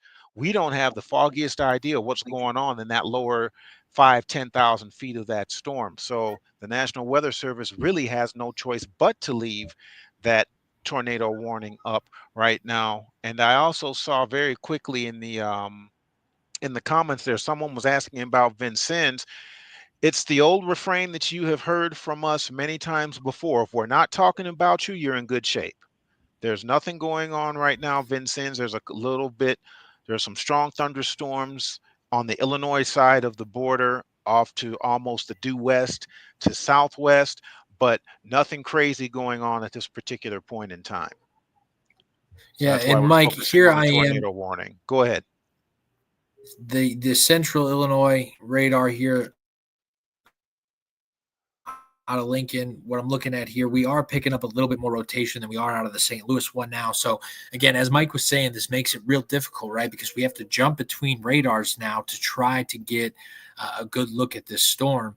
And when you get storms like this that pop up in between these radars, man, it can be really tough, because not only do things get pixelated, but you zoom out here. And here's a prime example. I'm going to go over to the Evansville radar, and it is just on the edge there. I mean, just on the edge. So it's looking really messy there. It's hard to tell what you're seeing in here. You have all these different colors, right? Typically, if you have a real good radar view, you're going to get your just real nice red and green, a nice couplet. But because we're on the edge of all these storms, here's the St. Louis. Don't see much red and green in there, right? But then we go to Lincoln, and we drop down there, and now we have a little bit of a couplet there. And so that is why it's so important to not focus on just one radar. Use the tools you have around you. But as Mike and I have both said now, spotters, chasers, undeniably valuable still in this day and age for a prime example like this one here. Mike? Yep. And I'm taking a look right now. I'm trying to see if I can get a still trying to work on that, because I really am interested to see what we will be looking at coming out of Vandalia, because the storm is almost right smack in the middle between Effingham and Vandalia right there. It's just to the south of Interstate 70 right now, and south of St. Elmo just a little bit. So I am jonesing for a picture of that particular stretch of road to see exactly what's going on here. And as we take a look at that radar data there you can see that would, if we knew that that was only a couple of thousand feet off the ground, everybody, we would be very concerned about that, because that's a healthy looking couplet right there. But knowing that we are several thousand feet up off the ground, as a matter of fact, I'm looking right now, that radar beam is a little over 7,600 feet off of the surface. So that's why you just can't get a good look at it here. And that's why we're trying to find the camera. So that way, instead of just telling you what we see here and being somewhat in the dark, if you will, we want to try to get some confirmation, some ground truth for you there. But you can definitely see that. That's high res velocity? Do you have storm relative velocity available over there, Yep, Austin? you can pull that up right now. So I'm So curious to see how that present. Yeah, see that's a fairly well organized couplet right there. You can see it almost even better on the storm relative velocity product. And storm relative velocity, everybody, is the computer does a lot of fancy math, and it subtracts that 20 to 30 mile per hour forward motion of the storm cell from the data, and then helps us interpret what we're seeing there. And that is a couplet all day long, Austin. Oh yeah, yeah, and to kind of break down what Mike said even further, basically what it's doing is it's slowing the storm motion down for us and analyzing where that rotation really is, which is awesome. That we have that available to us now. Taking a look, we just got another radar sweep. Now, to most people, you might think, hey, yeah, that doesn't look as strong, right? But what I'm still seeing that is concerning, right, is right here. You still have your solid green, your solid red, clear opposite direction movement indicating rotation, moving towards the radar, moving away from the radar. That is indicative of that rotation. And right now, it is kind of just south of Interstate 70 here. And again, we can zoom in even closer with this rotation, and North First Street and County Road 1900 North, East 700th Avenue, that area is being impacted right now by that area. So if you know anyone east of St. Elmo, that is going to be someone you want to get a hold of right now. Make sure that they're in their safe place, that they have their preparedness plan ready. And again, this is going to move along Interstate 70 and East Cumberland Road, which is Route 40 right there is what you're seeing. So, I'm confident in saying that this storm has previously already produced a tornado. I'm confident in saying that. So this is not one that I would mess around with.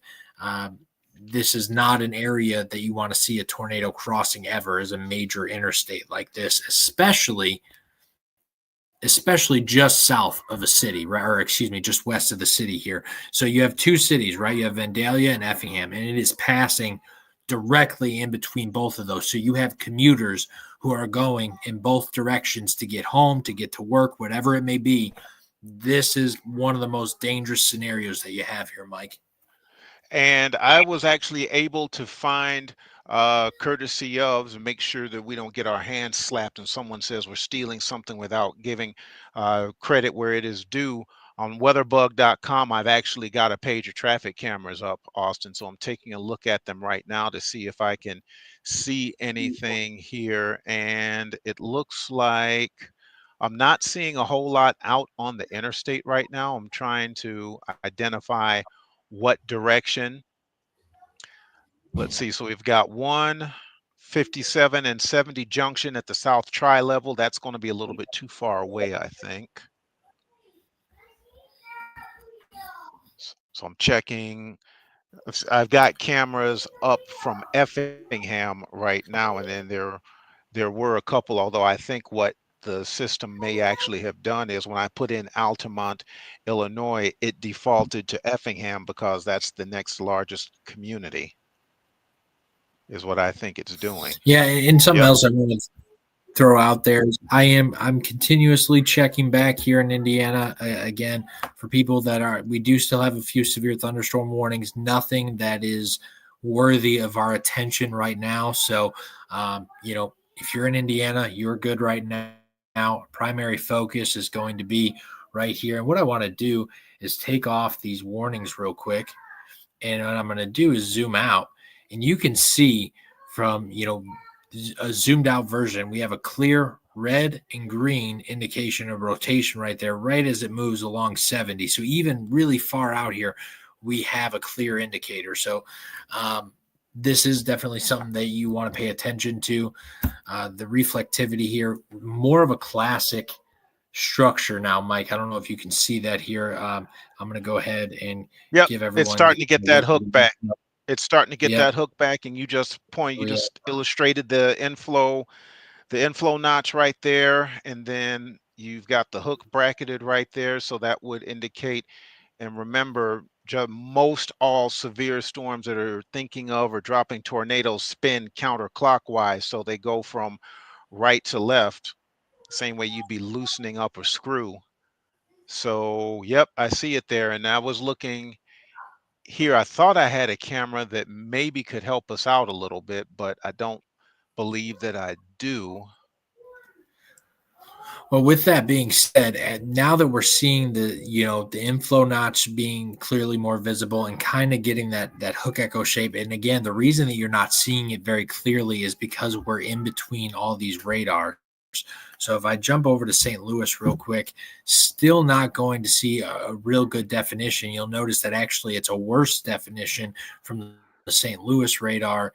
And then if we jump over to the Evansville radar here, you're getting it on the Evansville radar, and the reason for that being is because we're shooting at the eastern edge of the storm. So the St. Louis radar trying to shoot from behind it, you're not going to get as good of a definition there. But being out ahead of it, and then this Lincoln storm that is above it. But you can see zoomed out here, we have just kind of that clear structure of where that tornado signature would be, and that inflow notch that's moving in. So again, this is crossing 70 right now, Interstate 70. So this is not a good situation now that we're seeing more definition out of this storm. I definitely don't like to see that. So let me jump back into the velocities here. So storm relative velocity still looking good on there. And again, as Mike said, even if you're not in a vehicle on 70, if you're in Altamont right now, you're having a tornadic storm move directly over your area. Make sure you have your safety plan in place. Make sure you're in your safe spot, and let's focus. And you know what I'm going to do here too is I'm going to go back to the reflectivity real quick and just kind of time this out in the direction that we've been seeing this storm move. Play back the last couple of frames here. And so the direction that this storm is moving, it's going to make its way. Altamont looks like it'll take a direct hit here. And then Effingham looks like possibly the western edge of town could be taking a hit here of Effingham. So that is really important. We'll go here. The storm was at 25 miles per hour. So we'll see. Altamont, you got about 6 minutes before this storm makes impact with you. So get to your safe place right now. Dexter, 14 minutes. Kemptown, 15 minutes. And Funkhauser in 22 minutes. And so that's going to put us right around Effingham in about 22 minutes there. So you still have a little bit of time. If you're on the western edge of Effingham or you have some property out that direction, make sure that you're getting all your items inside. Get your car inside if you can. Get to your safe place. Get to your basement. There's definitely probably some hail within this storm as well. That definitely wouldn't surprise me. At least a minimum of quarter-sized hail. Let me pull these warnings back up because I don't want anyone to think that this tornado warning has ended. It has not. We have it right here. Yeah, and just real quick, Austin, if I can jump in for about 15 seconds here. I've got quite a few people in the chat asking about Lawrence County, Illinois, which is basically Lawrenceville, Bridgeport, Sumner, Vincennes, Indiana. Once again, reminder, if we're not talking about you, you're in good shape. That is just a couple of garden variety storm cells. There's 3 of them kind of traveling in a pack there. And there you see Austin's got them in the lower right of the screen there. Nothing to worry about there right now. Those are just rowdy garden variety storms. If we do see a severe thunderstorm warning or higher polygon go up there, then we will definitely start talking about you. But for now, if we're not talking about your county or your area, just you're fine. Just if you have to go out, just use common sense and use some caution. Have an umbrella so you don't get soaking wet. Thanks, Austin. Sorry to interrupt. Oh, no, you're good, Mike. Yeah, I think that, obviously we're zoomed in on a specific storm. We're talking about tornadoes. You see some storm clouds coming in your area. Obviously, you're going to be concerned. We understand that. But as Mike has stated a couple times now, if we're not talking about it, there's definitely no concern there because believe me, if we have a concern, we're going to be all over it, especially as it jumps into our viewing area and our followers being affected. We will be all over it. Right now, this is our most concerning storm. We have a tornado-warned storm with solid indicative rotation evidence that it is moving across an interstate just west of I would say a smaller town, but a major city for that area, right? Effingham is one of the biggest cities that it has in that area for the smaller surrounding areas. So for them, that is their major city that they head to for all their needs and everything like that.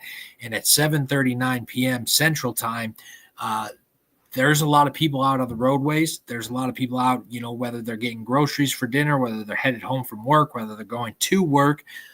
This is a dangerous situation for those folks right now. So if you know anyone in this area, please, please, please let them know. Get them safe. Again, the National Weather Service doing a great job at staying on top of this storm, continuing to have it tornado warned. And I will say earlier, we had talked about them having that extra warning. I mean, this storm has moved almost directly into that second polygon that they had. So they are right on top of this right now, making sure that everyone is safe. Is this one, did we see if that second one was issued by St. Louis as well? No, that's Lincoln, Illinois. So that's where we're starting to see the differences now, right? So we have that first polygon was issued by St. Louis. This one was issued by Lincoln. Obviously, they're going to be in communication together on what's going on with the storm. Right now, it expires in 5 minutes. Let's take a look at the velocities here. So that's the high-res velocity, still getting our green and red in there. Some stronger winds off to the east of that rotation. But Altamont probably seeing that rotation move over your area right now. The storm relative velocity. Yep, it's going right over the city of Altamont right now, Austin, for sure. So if you are in the city, if you've got an Altamont mailing address, you definitely need to be taking your immediate tornado precautions, and that for sure is going to be the lowest floor of a site-built structure near the center, away from windows, and you want to put as many walls between you and the outside as you can possibly get. So let me do it this way, not just Altamont, but let me give you a little buffer here. So if you are north of East 700th Avenue, if you are south of East 1200th Avenue, if you are east of the county line there, and if you are west of, let me find a good east-west street here, and if you are west of North 600th Street, so if you're anywhere in the box that I just verbally described to you, you want to make sure that you're in a good, safe place right now and let this rotation pass over you. And from the looks of it, I would say in the next probably 5 to 10 minutes, Austin, that it may be time for Effingham and Shumway to go as well. Yeah, what we can do and see what we have for timing here. Let me make sure that we're still looking at 25. Just got a new update. 33 minutes, tornado warning, radar indicated, 1 inch, quarter-sized hail. It's 7:42 p.m. Central Time. The National Weather Service in Lincoln has issued a tornado warning for southern Shelby County and central Illinois, northern Effingham County and south central Illinois until 8:15 p.m. At 7:42 p.m., a severe thunderstorm capable of producing a tornado was located over Altamont, or 10 miles west of Effingham, moving northeast at 25 miles per hour. Tornado and quarter-sized hail are the main hazards. This source is radar-indicated rotation, and flying debris will be extremely dangerous to those caught without shelter, as in those traveling along Interstate 70 right now. Mobile homes can be expected to be destroyed if impacted by this tornado. Damage to roofs, windows, vehicles, and trees will occur. The dangerous storm will be near Effingham and Shumway around 7:55. So you have about 10 minutes if you are in the Effingham area to get into your safe place and have your weather preparedness plan ready. Start getting it's getting the sun is setting. It's getting dark outside. If your power goes out, make sure you have flashlights with you. Make sure that you have candles if you need them, a way to get warnings, a radio, your cell phone. This includes the following highways: Interstate 57 between mile markers 155 and 164, and Interstate 70 between mile markers 81 and 98. Take cover now, move to a basement or your interior room on the lowest level of your home or sturdy building. Avoid windows if you are outdoors or in a mobile home or in a vehicle. Move to the closest substantial shelter and obviously protect yourself from flying debris. Now, from what we just saw, Effingham has about 10 minutes. After you just heard me ramble on with that tornado warning, you have about 9 minutes now. So make sure that the clock is ticking here as the storm moves through. I'm going to go ahead and put our direction of the tornado right there. We're going to continue to move northeast here, and 25 miles per hour. And they're right on it, right? So Dexter in 8 minutes, Cape Town in 9 minutes, Funkhauser in 16 minutes, 25 miles per hour. The reason why you're seeing Effingham in 26 minutes here is because they are considering the leading edge of the storm. They are not considering directly from where the tornado would be indicated. They're trying to give you as much lead time as possible. So they're going to use the leading edge of the storm to give you as much lead time as you need to get to your safe place here. So they don't want you to wait until you're 5 minutes away from tornado impact. They want you to have as much time as possible to get to your safe place right now. So again, these storms are moving relatively slow. This is another major impact as it crosses the interstate, Mike, right? Because not only are you dealing with hail, heavy rain, and a possible tornado, but when it's moving that slow, visibility becomes near zero. That hail becomes so much more damaging when it's moving this slow, Mike. That is absolutely correct, Austin. Good call outs there on both cases. And while you were talking about the text of the warning and so forth there, because I had a feeling they were going to extend, and that's why I said Effingham and Shumway was probably time to go. And 30 seconds after I said that, I think the warning came out. So the other thing that you want to do too is those of you that are watching us and following us, and we thank you. If you know somebody in this part of the world, in this neck of the woods that's traveling, give us a hand, text them, or give them a call. If they're coming east on 70 and you want to stop them at St. Elmo, because if they keep driving, they'll drive right into the back end of this storm trying to get up to Altamont. And really, anybody that's coming west on 70 right now, you really want to stop them probably at Montrose if at all possible. Otherwise, Teutopolis, because technically Teutopolis is actually in that tornado warning at this point. And I'm looking at it on a different system over here. I'm looking at the snapshot rotation product, Austin, and I'm seeing the scale goes from 1 to 20, and I'm seeing us hovering between 8 and 9 with maybe a couple of very, very small, almost too small to mention, but I'll say it nonetheless, 10. So we're about halfway up that scale of 0 to 20. So it's not intense, but it's consistent is the concern there. And I just got an update, and it looks like now it's cycled back up a little bit. It looks like that brought that rotation. It's a very large area of rotation that I'm seeing, Austin, and it's sitting right at that 10 now, starting to get, and hopefully we don't see any reds there, because if we start seeing reds, then that could potentially mean that a bigger problem is developing.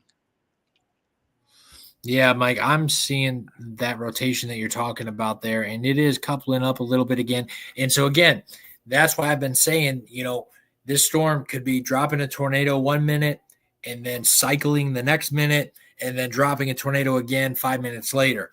This storm has been fairly consistent about seeing some rotation with it. It has not let up. Again, I would say probably if we're lucky, we could see either an observed tornado warning if they extend it once again, because we're going to have a lot more eyes on it now as it's passing the interstate. Besides storm chasers, we have emergency responders out there. We have truck drivers out there that all help relay this info. So now that it's crossed a major interstate, we're likely to get some more information on it within the next warning if they extend that warning, Mike. Yep, and let's take a look here and see what else. So that warning is on, as we said, until 8:15 Central Daylight Time. And we've got quarter-sized hail falling out of this too, because the other system has got that 3/4 inch hail flag sitting on it right now. So you've got at least nickels falling out of this storm, if not the quarters as well. So this is kind of a multi-hazard situation that you definitely want to be aware of here. And it looks like, did we just get a little bit of an update there? At least I think I may have on my side. I don't know if the other system's caught up yet, but it looks like that circulation is lifting away from Altamont to the northeast, which is good news for sure. But then Shumway and Effingham, you guys need to be in your tornado safe spot right now, because depending on what this thing does, if it decides to tighten up and start turning a little bit right, Effingham, especially northwest Effingham, could potentially have a problem. If it continues on its present Yeah. track, you guys might get lucky and it'll split the difference and it'll stay in the open country between Shumway and Effingham. If it decides to turn a little bit more to the left, then Shumway could potentially have a problem, even though that's a lot smaller target, Austin. Yeah, Mike. So on the storm relative velocity that I have up here, we have a really nice couplet with the green and the red in there. Definitely indicative of some rotation, a little bit stronger, a little bit tighter than what we've seen over the last couple previous radar sweeps. The good news right now is that the rotation is officially past Interstate 70. So it has officially crossed the interstate. That is good news. We hope that obviously that nobody was impacted by the tornado on the interstate. But the good news is that that threat of the rotation is now past it. We are just west of Cape Town. Is what I'm seeing right now. Funkhauser looks like you might get spared if it continues on its current trajectory. But again, it's kind of been riding right along 70 for a few minutes here. So even if you are Cape Town, Funkhauser, Effingham, stay in your safe spot. Do not get out. Wait for the storm to pass. Do not take the chance that you think that the storm will pass off to your north or to your west, because these storms are unpredictable at any point in time. And because, again, these storms are individual cells, it's not like a line of thunderstorms where they have to go in one direction and one direction only. These individual cells can really have a mind of their own and decide, hey, I'm just going to take a complete right turn here and just go straight for Effingham. It can happen. We've seen it happen. So don't be that person that's caught with your pants down because you were like, oh, well, I think it's going to pass us. And here we go. Just got a new radar update. I don't know if you see this on my screen here, Mike. Yep, I got you. Not looking too good. Still can definitely see some rotation in here. We'll jump it in between here. Maybe not as tight as it once was, but still, again, this storm has had gone through this cycle process where it looked like the rotation was starting to settle down, and then it ramped right back up again. So that's what we call, we say it's cycling, right? It's going, the rotation is settled down, but it's still rotating a little bit, and then it enhances again. That is the storm that is cycling there. So that's dangerous because, again, it can just drop a tornado at any second. That's why it is so dangerous. It's ready. It's primed. All it needs is just, a tiny little push, and boom, tornado on the ground. So have to focus on this, have to make sure that you guys are in a safe spot. So with this latest radar sweep, Cape Town, Funkhauser, Ewington, make sure you guys are in your safe spot. Effingham, obviously, the most major city that's going to be impacted by this storm. And unfortunately, with the trajectory that it's looking right now, if I draw a line on where it's been going, but still a fairly large populated area that looks like, if I delete this off, I will say North Keller Drive and North 3rd Street in Effingham. So 2 fairly busy roads there. And then, unfortunately, if it does clip that northern area, we're going to see 5770 junction impacted as well. So that is not good news either. So that's why we're keeping a really close eye on this. St. Anthony's Memorial Hospital, you're a little bit closer to the downtown area, so you might be spared. But if anything's going on, I mean, you guys can expect to start picking up, some activity here, or maybe hearing some activity on the radio. So again, if we may get another update here shortly with, and actually, did we just get another one that I'm not aware of?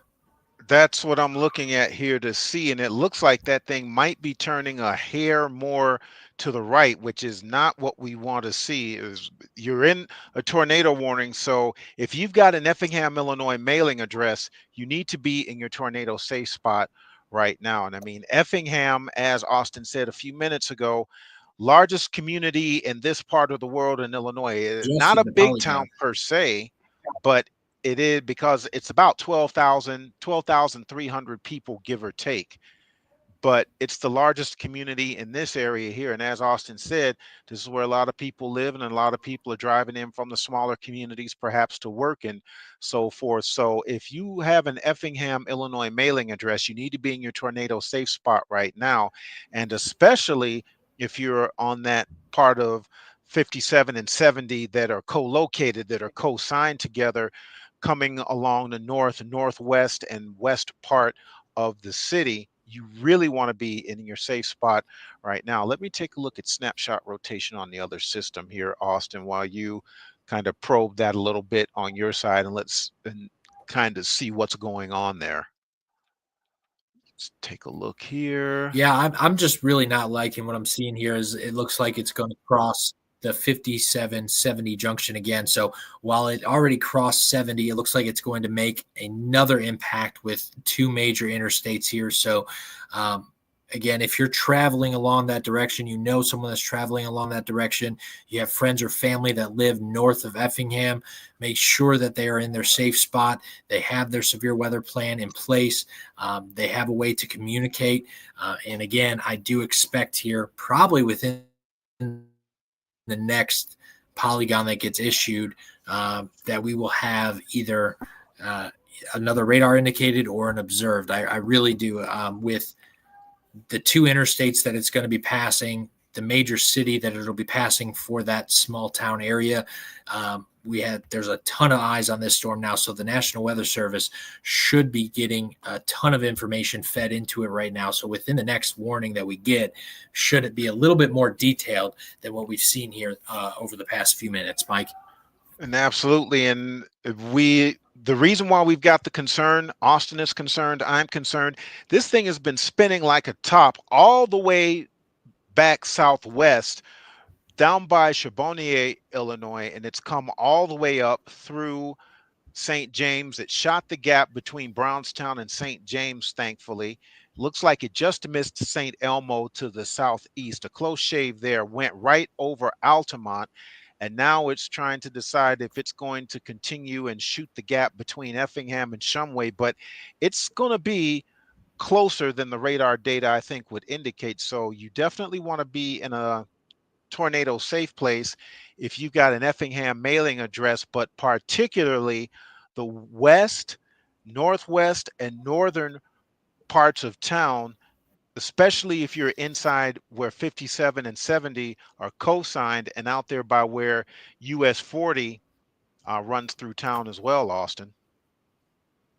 Yeah, Mike. And, obviously we're going to continue to focus on that storm as it gets closer to Effingham here. But just real quick, we have a severe thunderstorm warning off to the west of that storm, the northwest, with a tornado possible attached to it. So a severe thunderstorm warning with a tornado possible. I have both of these storms. Let me adjust the radar real quick. I'm going to go ahead and pull up the rotation so we can have both of these storms on screen, so we're not losing sight of the main tornado warning that we're focusing on right now. Not picking up the high res velocity there. The storm velocity. We're getting a little bit on there to that storm off to the northwest. Let me check the base velocity. Yeah, That thing's got a oh, there donut we hole go. in it, though. Latest. Okay, so for both of those storms, actually, the latest radar. Yeah, I mean, so for both of those storms with the latest radar sweep, much more pronounced rotation now, with both the storm to the west of Effingham and the one headed towards Effingham and towards Interstate 57 and 70 right now, Mike. Yep. So if we take a look here, the one with the severe thunderstorm warning on it right now, that's over Colton and Nokomis and Winona, Oldman, Rosamond are all in that polygon.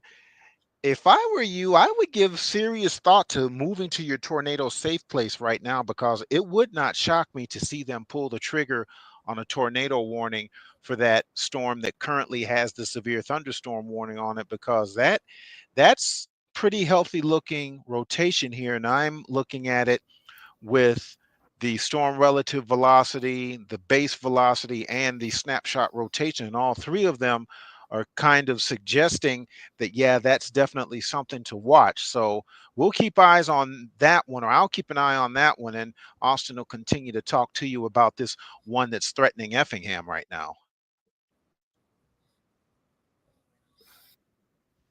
Yeah, Mike. So still, we haven't gotten an extension on the warning just yet, but they don't need to because it still has 15 minutes on it.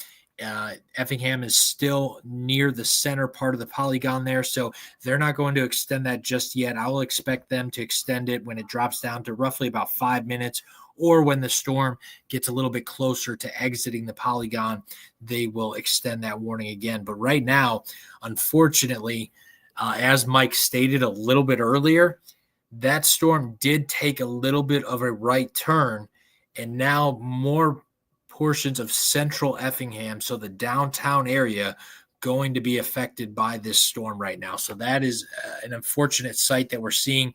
Again, as Mike said, a city of only 12,000 people may not sound like a lot, but when you have all these small town farming communities around there, Effingham is where they go to get all their products that they need. That's where the downtown area is. That's where the hospital is. That's where everybody gets everything done. That's where the major interstates run through. So this is a significant situation if you are in Effingham. Again, we're not anticipating right now because we don't have the information that this is a large or dangerous tornado, but a tornado nevertheless going through a populated area is never a good thing. And especially during an evening when there's a lot of commuting going on, of people getting off of work, going home, making dinner. Uh, this is not a prime time to have this moving through your area. Obviously, it's a little bit better than the overnight hours, so people are currently awake. But when you have storms crossing an interstate during a time where there's a lot of commuting going on, you run into a lot of problems, Mike.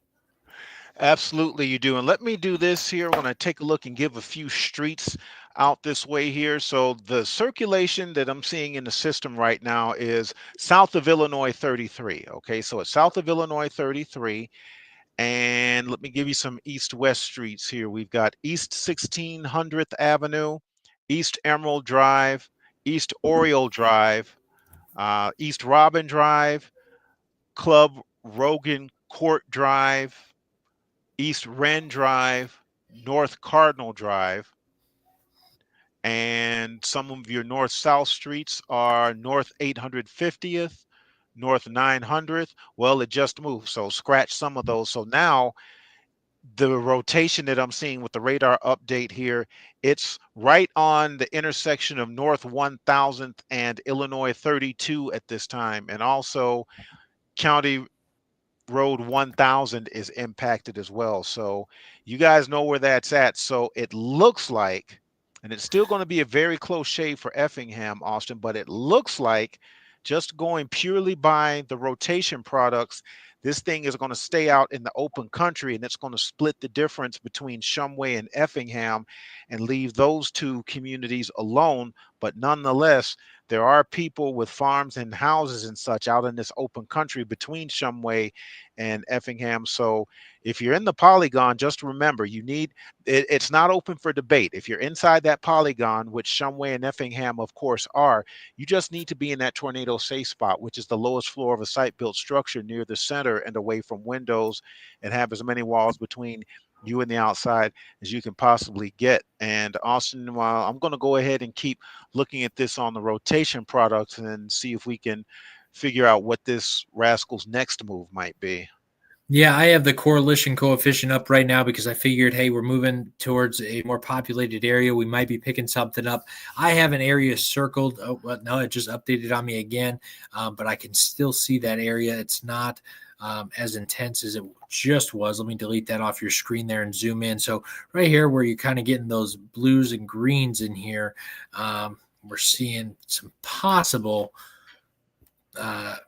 debris signature there, but I mean, it's not much, right? So if we're seeing, it could be grass, could be, corn that's being picked up out there. So there's plenty going on. The good news is we're not seeing anything definitive as it gets closer to the interstate here.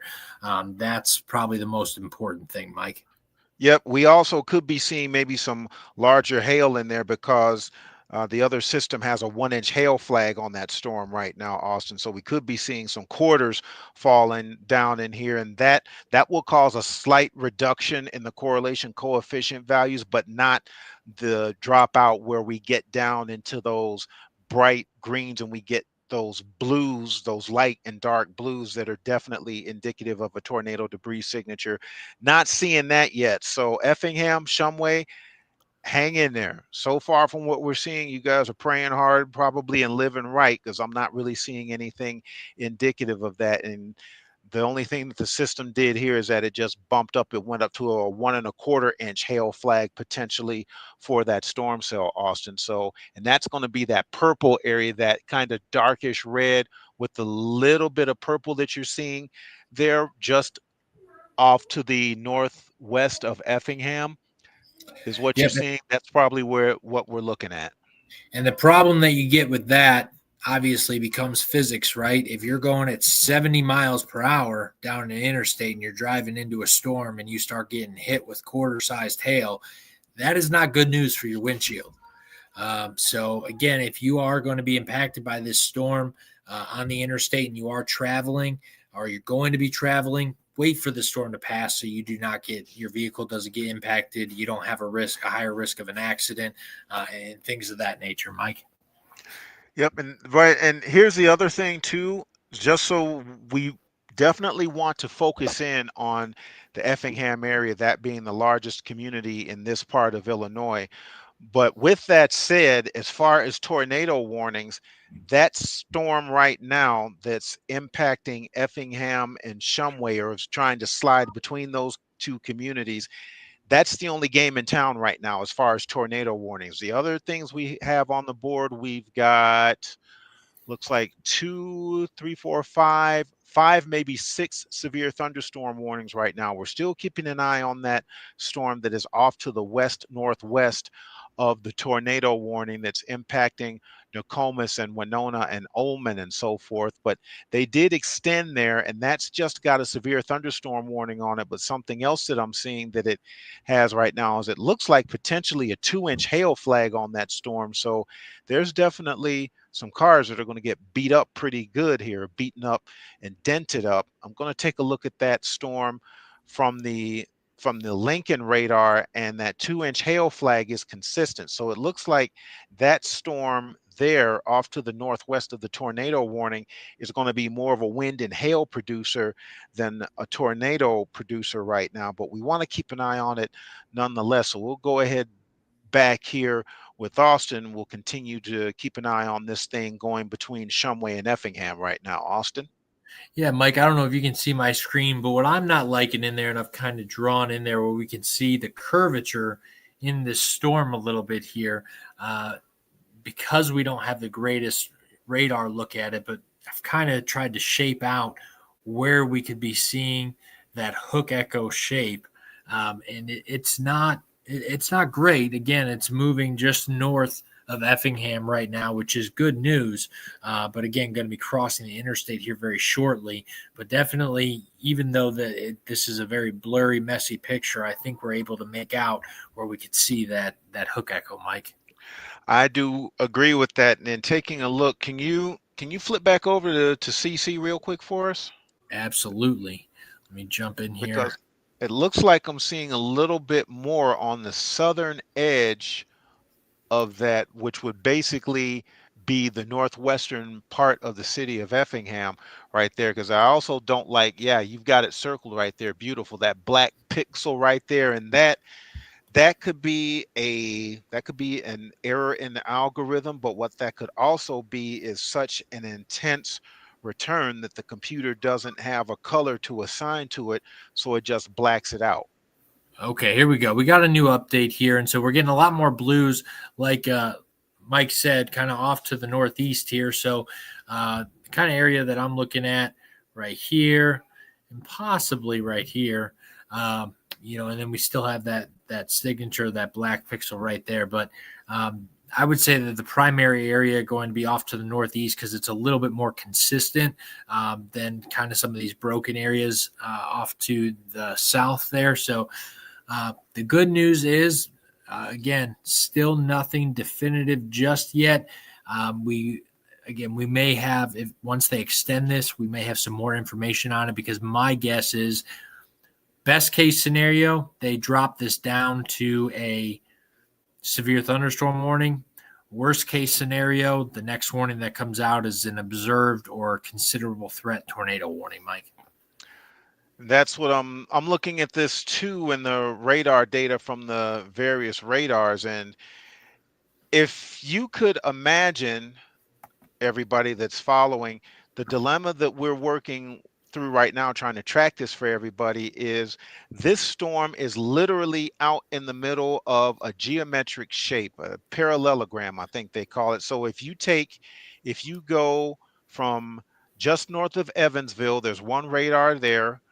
Go west northwest to St. Louis, there's another radar there. Come back northeast up to Lincoln, Illinois, and then go over to Indianapolis, Indiana, and then come back down to the radar just north of Evansville. This polygon is sitting almost right smack in the middle of that. So we've got 4 NEXRAD radars, and we're getting an absolutely horrible look at this storm from all of them. So we're trying to do a lot of radar meteorology with basically one eye blindfolded, I guess is the best way that I can put it. And as I take a look at this storm here, it looks like it's picking up a little bit more of a hail core right now.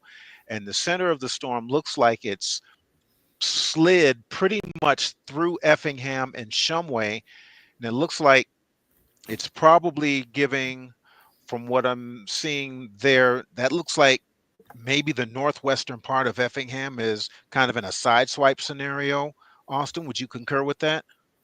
Yeah. So again, actually, the area that I'm seeing right now, and I'm going to circle it because then when I go back to the correlation coefficient, it should be directly indicated on there as well within that circle. Actually, I can't do that because this system doesn't like me to do that, and I'm not too familiar with this guy just yet. But okay, so this area right here where you see the red and the green, I will circle it one more time right here. Keep an eye on that. I'm going to switch it over. Keep an eye on that area. Oh, we just got an update. So Hello. Yeah, that doesn't look too good. So I'm going to circle this area. Okay, so you see it. Everybody can see that right now. Now I'm going to take it off the screen, and then I'm going to bring up the correlation coefficient. And within that area, that is where we should see any signature, and that's where I'm getting it right there.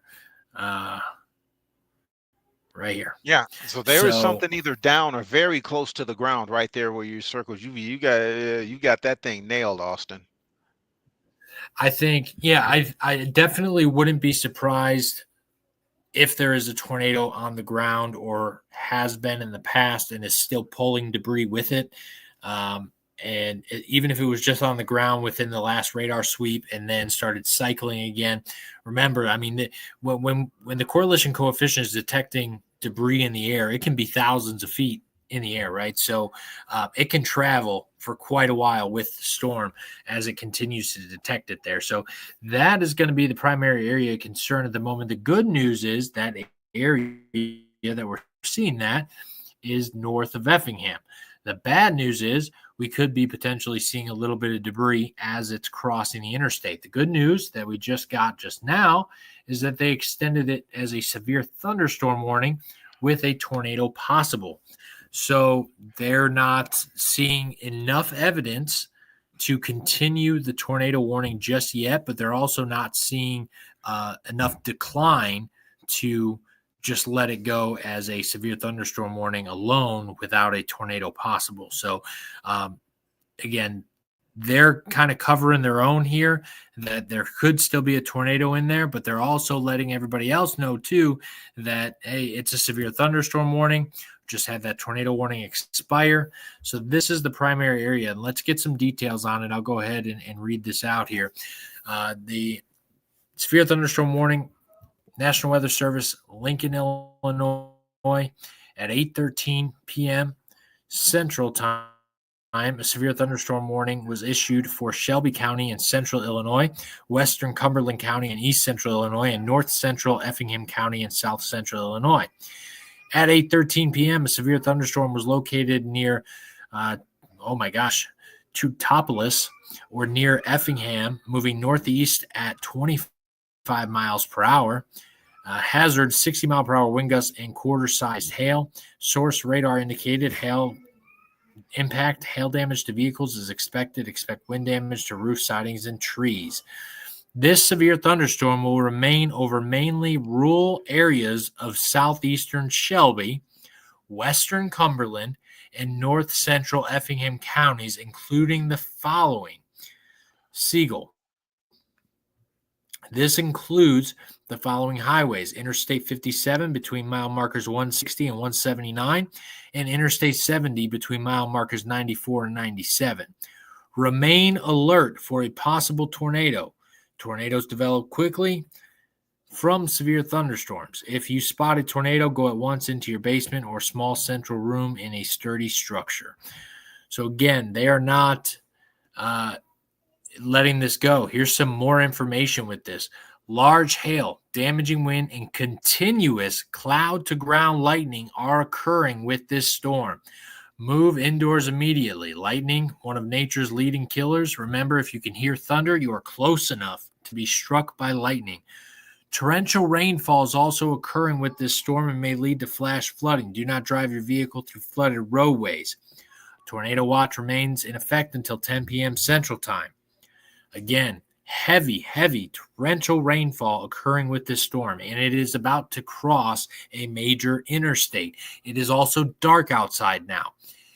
If you need to pull over, if you're traveling, if you're not traveling yet, but you need to, wait for this to pass. But by all means, please pull over if for some reason you're listening to us on your phone and you're heading towards Effingham and you're on 57. Wait for this storm to pass and pull over. Do not continue driving when visibility is near zero, Mike. Yep, and this thing also is going to be impacting not only Interstate 57, but US 45 as well. So basically, if you are in Effingham, and by the way, Effingham all clear, Shumway all clear as well, because that tornado warning has expired and the storm has moved off to the north and or northeast, depending on which town you live in. But you don't want to be out there driving on 57 or US 45 right now. That's not going to be any fun. This storm at one time did have a donut hole in the reflectivity, Austin, if you want to pop that up real quick and see. And I'm seeing what appears to be still kind of a hook shape and maybe a very, very small donut hole in there as well. Can we go to base reflectivity?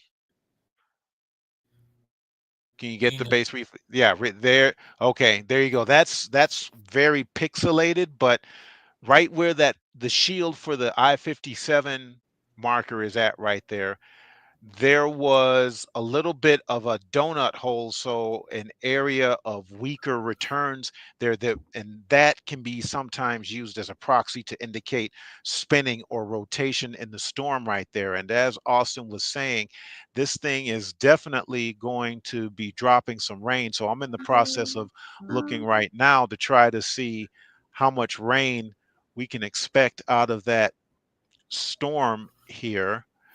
And let's see. Okay, go ahead, Austin. And ever so slightly, you can see a very little inflow notch there where Mike was talking about. And again, trying to outline this area, you can kind of see where that hook would be taking place. So, again, they still have the tornado possible attached to this. They could issue another tornado warning at any point in time. So do not let your guard down. Anytime that I have a tornado possible with a severe thunderstorm warning, I treat it the same way that I would treat a tornado warning, because if the tornado is produced, or if the storm has produced a tornado in the past, it can again at any time here. So And uh, those will definitely spool up definitely quickly. going to keep our eyes on that, Mike.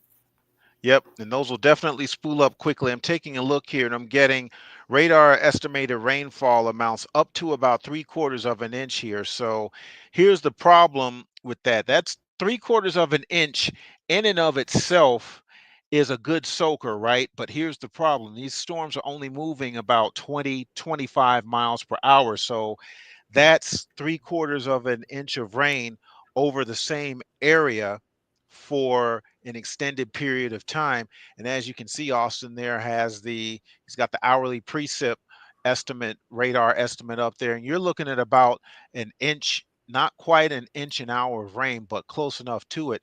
So in addition to it getting dark, in addition to it being windy, in addition to visibility perhaps being a challenge, you've got flash flooding as well that you need to be aware of. And the one thing, turn around, don't drown, because it only takes an inch. It takes maybe an inch of water, perhaps even a little less than that, if you're trying to drive at highway speed, which I would hope that you would not be doing that. But if you're out driving somewhere, know someone that is, and they're at highway speeds, it doesn't take much for that vehicle to start to hydroplane, and then you're just riding, you're literally surfing on that coating of water instead of grabbing the surface of the road with the tires. And then that brings its own set of problems that I will leave to your imagination, but I'm sure you understand what we're talking about here. But that flash flooding, turn around, don't drown, it's getting dark. You're not going to be able to see if you've got ponding and standing water on the road because you hit that fast enough. That can also potentially cause you to have difficulty controlling a vehicle there, Austin.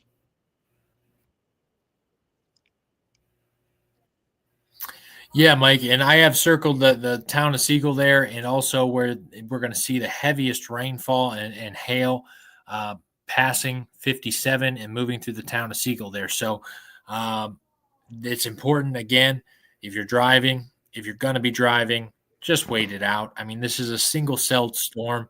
It's not going to last forever. Let the storm pass. I know it's moving slow, and it's going to cause some puddling and some flooding and things of that nature as it moves through. But just let the storm move through. Don't risk anything if you don't have to. So I think that's the biggest aspect. Now, Mike, I will say here, I don't know if you have your radar up, but I am going to have to jump off here because my laptop is about to run out of battery here, and I know Okay, no I problem. don't know where my charger is at the moment, so I Uh-oh. don't want the viewers here to be without a radar.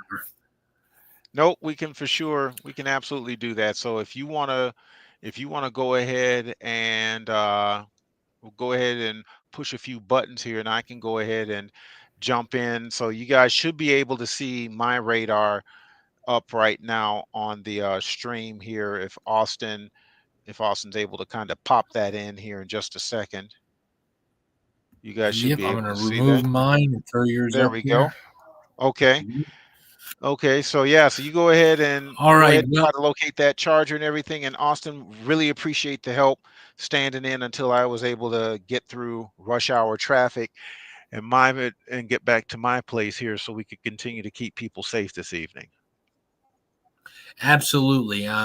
We do it to keep people safe. We do it for the viewers out there who are in these areas being impacted. And big shout out to the Ohio Valley Weather Watch and the team that we have working behind the scenes all the time. Just a great group of people, and obviously you're in fantastic hands with Mike, who's the senior forecaster here. So. You guys are going to be great. Hopefully, I was helpful for you all this evening, and I hope that everyone stays safe and stays weather aware. Thanks a lot. Meteorologist Austin Stance, gracious enough to give of himself and his time to help us out here at Ohio Valley Weather Watch. Thank you so much, Austin. And you go ahead, get that laptop charged up, be safe, and spend some quality time with you and yours there. We'll go ahead and take it from here. And the good news is that we don't have a whole lot to look at right now. We're down to 3 severe thunderstorm warnings in the region here. And the product that I've still got up now is that estimated rainfall product. I want to take a look at this storm here. Let me go ahead. We'll go back to the reflectivity, and you can see 1-inch hail flag there. It looks like out in the open country between Awanaco and Ullman is getting cored right now, but I definitely want to show you guys that estimated rainfall. Look at that. Those browns right there, you can see the scale on the far left side of the screen. We're looking at 1 inch to maybe 2 inches an hour of rain. And actually, we've got 2-inch hail, and we've also got 2 inches of rainfall an hour estimated right here with the magenta shades there. So this thing is dropping copious amounts of rain. So flash flooding is definitely going to be of a concern. I'm sure the farmers don't mind water any way they can get it, but they probably mind when it's this much and it's going to be in a slow moving storm situation here, right? So that's what we've got right now. 2 inches of rain potentially, and we don't have any tornado warnings on the board. We've got severe thunderstorm warnings on the board here. So we've pretty well treated the two in Illinois. Let's come over here and switch radars. Let's do this with, which radar should we use here? And again, we were in the same situation here that we were talking about, that Austin and I were talking about here, because you've got 3 different radars. I'm just going to draw a triangle so you can kind of see them. We've got 3 different radars, and that storm is out in the middle of all 3 of those. That severe thunderstorm warnings, that, so you're not getting a fantastic look at it from any of the 3. I think we'll go ahead. Let's use Louisville's radar to take a look at that, because that looks like that's going to be a little bit closer than the other 2, which are airport weather radars for Covington, for Cincinnati Covington International there, and then Muhammad Ali International down in Louisville. So here's the storm. This is a severe thunderstorm warning. Let's see, that is in effect until 10 p.m. Eastern for southern Jennings County. 60-mile-per-hour wind gusts and quarter-sized hail associated with this storm. This is a radar-indicated situation. Impacted locations: North Vernon, Hayden, Butlerville, and Paris Crossing. So once again, this is a severe thunderstorm warning until 10 p.m. for southern Jennings County in Indiana. And this is going to impact North Vernon, Hayden, Butlerville, and Paris Crossing. All right, so that's what we've got going there. That's one. The second one is this one that we were watching that was being so stubborn and keeping broad, sometimes tight enough rotation that it would imply that a tornado was down, even if only for briefly. This is a severe thunderstorm warning. That's for southeastern Shelby, western Cumberland, and north central Effingham until 9 p.m. The severe thunderstorm was located near Teutopolis, moving northeast at 25 with 60-mile-per-hour wind gusts and quarters falling out of this guy here. And it's over Siegel right now. Neoga, you guys will get some heavy rain. You may get some small hail out of this. Toledo, you guys are in the polygon, but this thing is probably, the core of the storm is probably going to miss you. Okay, and unfortunately, I really don't have a better radar to look at this with here, or maybe I do. If we go up to Lincoln, we can probably get a little better look at it. So let's switch over to the next rad in Lincoln, Illinois there. Yeah, there, we can get a little better look at it right there. So cycle, this thing will be good to go. Give it about 10 minutes, 10, maybe 15 minutes, and you guys will be in good shape. And it's got a 3/4 inch or not quite a 1 inch hail flag on it. So 0.85 is what that's suggesting. So between 3/4 of an inch and an inch hail. So that's nickels up to quarter-sized hail right there. And then we've got this severe thunderstorm warning here, and this is a new one. Let's take a look at this one. This is a new severe thunderstorm warning for Christian, southeastern Christian, and northwestern Shelby until 9:15.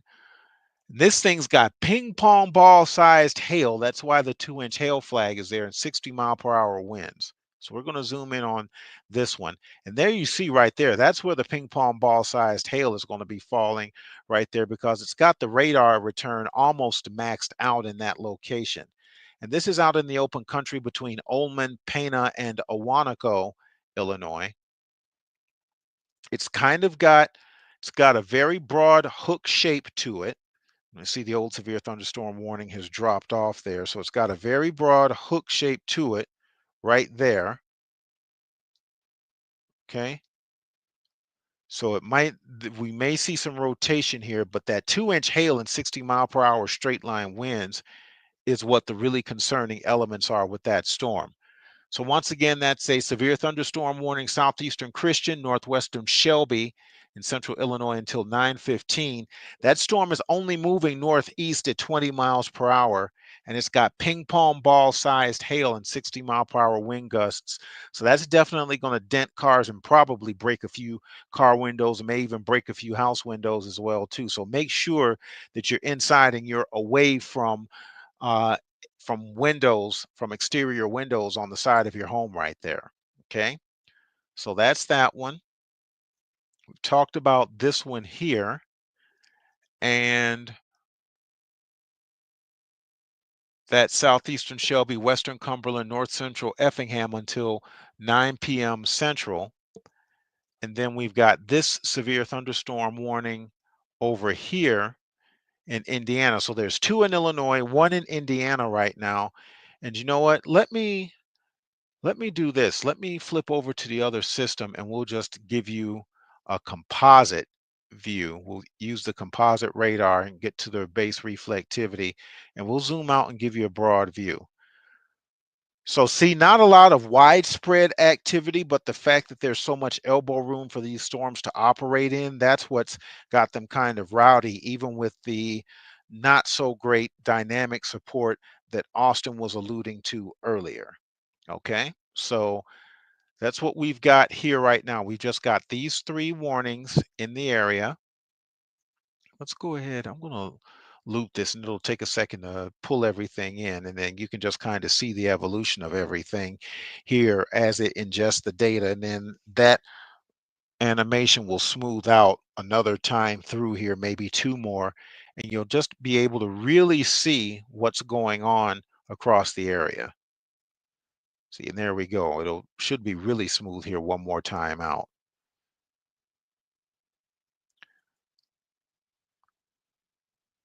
So see, there you can see it right there. And there you see just the pop up, the severe thunderstorm warnings and so forth here. So that's what we've got going right now. It's other than the severe thunderstorm warnings and 2-inch hail falling out of that storm that's to the southeast of Springfield, there's not really a whole lot going on at this particular moment.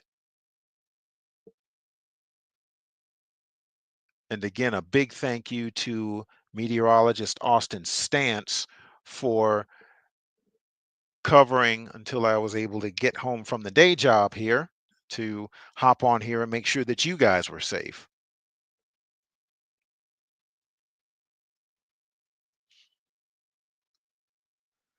So that's what we've got going on right now. So I tell you what we're going to do. We're going to go ahead and leave the live radar up for now. Keep an eye on it. And if we get these storms getting really rowdy, or we get a tornado warning popping up, we'll be right back at it. And the other thing that I was show you too is if you notice, we've got this big rain shield coming in, but as we get later over into the evening and things start cooling down, this thing looks like it's gradually decreasing in intensity. Okay, so give it another couple of hours here, an hour or two, and we'll probably be in good shape because these storms here are firing along that warm front. So that's what we've got going right now. So we're just going to go ahead and go into surveillance and tracking mode here.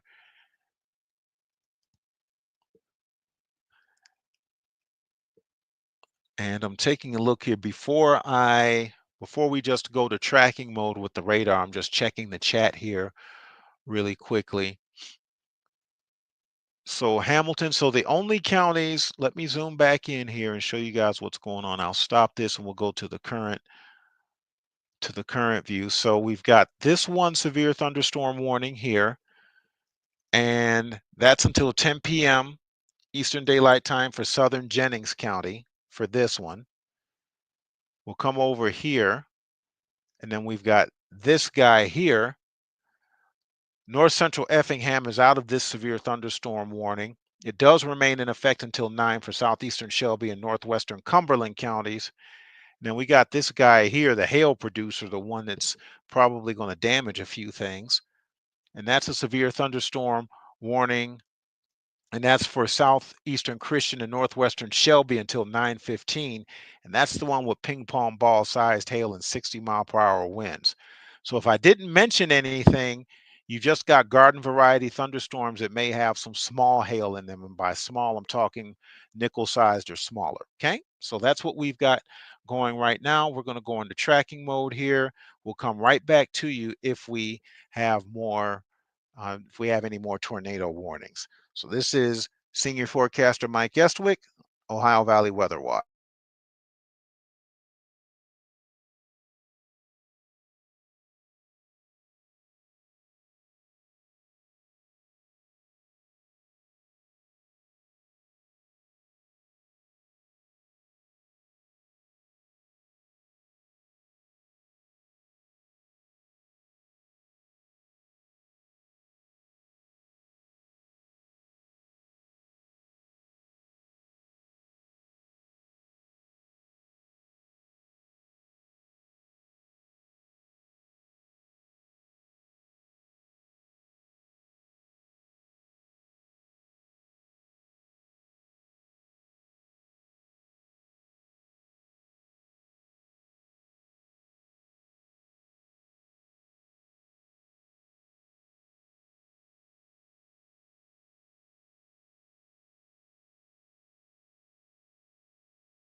Okay, everybody, welcome back. This is forecaster Mike Estwick, Ohio Valley Weather Watch. And the reason why we're back is we're going to stop and take a look here. We just had a confirmed tornado warning pop up here. And this is a public confirmed tornado. So this is a tornado warning for south central Coles and central, south central Coles and northwestern Cumberland counties in east central Illinois until 9:15. At 8:38, a confirmed tornado, confirmed, was located near Neoga, moving northeast at 30 miles per hour. Okay, and this tornado will be near Lerna and Janesville around 8:50. So let's go ahead and flip over here to Stormwatch NextRad HD and take a look at this. And that's Louisville. That's going to give us a horrible look. So probably the best bet is we can go between Lincoln and Evansville NextRad to get a look at that. But once again, that is a confirmed tornado and the associated tornado warning for south central Coles, northwestern Cumberland until 9:15. And this storm is moving northeast at 30 miles per hour. Let's take a look. And there you see the couplet right there. Okay, we'll look at our storm relative velocity. So, yep, it's there. It's there. Rotation. The rotation is at a 1. I've seen it higher. I've seen it as high as 2 to 2.5. But nonetheless, that is a pretty healthy looking couplet right there. So if you're out in the open country here between, let's see, if you're out in the open country here between Toledo and Neoga, you need to be in a good, safe place right now. And that includes out here by Illinois 121 and County Road 500. Okay, so this is out in the open country between Toledo and Neoga, Illinois. This is a tornado warning until 9:15. At 8:38, a confirmed tornado was located near Neoga, moving northeast at 30. So, so Lerna is the only community that's actually in the polygon of any size. Of course, there are going to be people that live out here in this open country. So you just want to be in a good, safe place. You need to be in the lowest floor of a site-built structure. You want to be near the center and away from windows with as many walls between you and the outside as you can get right now, okay? So, and that's again for south central Coles and northwestern Cumberland County until 9:15. That is a tornado warning, and this is a publicly confirmed tornado. All right, so that's why they bypassed just the standard tornado warning and went straight to purple to indicate that they had a confirmation of some sort on this. And again, that's the only game in town right now. But what I will say is that there's a new severe thunderstorm warning here for, let's see, southeastern Crawford County and east central Illinois until 9 for a severe thunderstorm located near Palestine or 12 miles southeast of Robinson, moving northeast at 30. And that thing's got 60-mile-per-hour wind gusts and quarter-sized hail in it. And they've also extended it across the state line into central Sullivan County, coming out of Crawford on the Illinois side. And this is going into Sullivan County in southwestern Indiana until 10:15. And this storm is moving northeast at 25 miles per hour with half-dollar size or 50-cent piece sized hail in it. Carlisle, Merrim, Sullivan, Duggar, you guys are associated with that. But the main concern right now is for this confirmed tornado that's out in the open country between Toledo and Neoga, Illinois, and the associated tornado warning with it that's on until 9:15. And the storm is moving to the northeast at 30 miles per hour. So Lerna is going to be the next town in line and under the polygon. And if this thing holds character and that continues, then potentially Charleston may have to worry about it. Okay. And I am seeing just the slightest hint of a lowering in the correlation coefficient values right through here. And that's where the circulation is at as well. So if you're in that open country, you definitely want to just be in a good, safe place, okay? So let's go ahead here and take a look.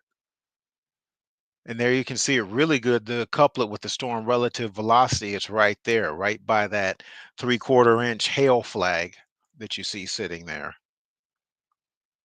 That triangle, that green triangle, that's a hail flag. So again, this is out in the open country between Toledo, between Neoga,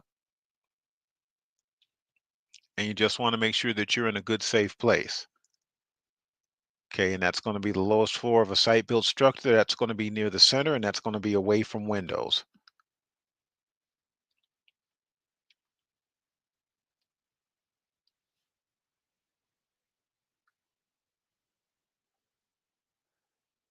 Okay, let me reload this and see if I can get the street level mapping to come up here so we can at least give you some ideas of some of these roads here, although this isn't such sparsely populated area.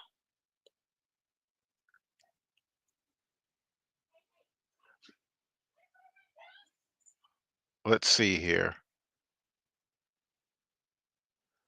Nope, not really seeing any change in character right now.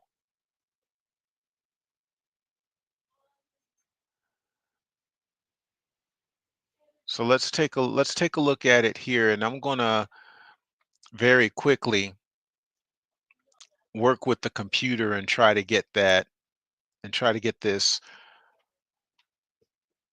get everything covered and get that street level mapping back up here for you because we kind of need that right now, especially out in the open country.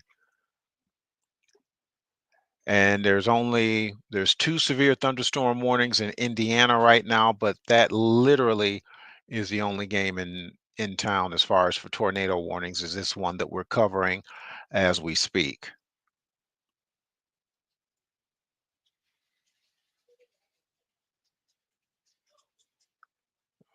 Okay.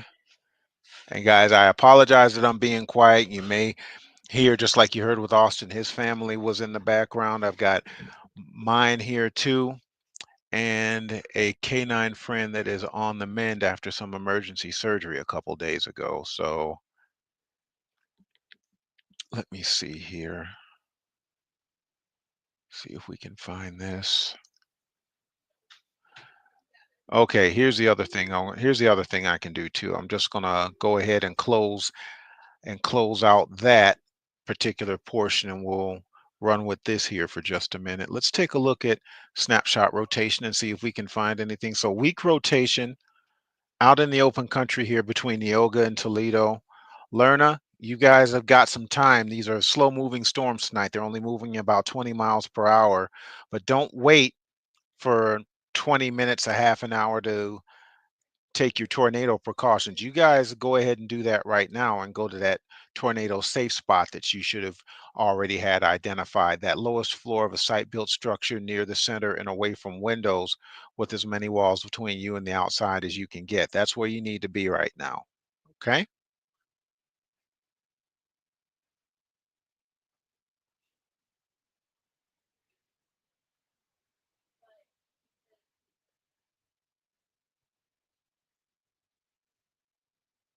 So bear with me just a second here.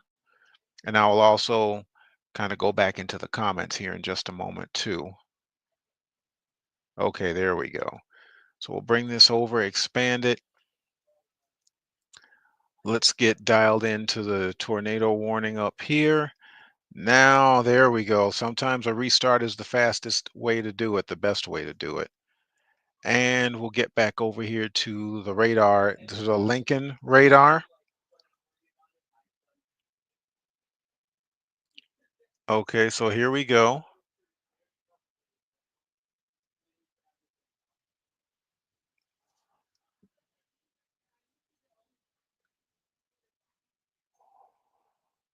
Wow, that's interesting. As soon as I changed radars here, I wasn't really able to keep the streets going.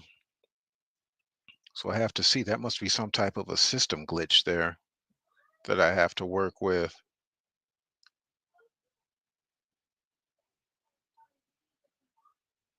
Okay. There's the couplet right there. So I'll go ahead. We'll stick with here. So it looks like it's a little bit less here, though. Looks like a little bit less intense. And that's Sullivan, Illinois that you saw there. Okay, so don't get too up in arms about that. That's not Sullivan, Indiana. It's got a tornado warning. That's Sullivan. That's Sullivan, Illinois, the town that you just saw kind of scroll by very quickly there.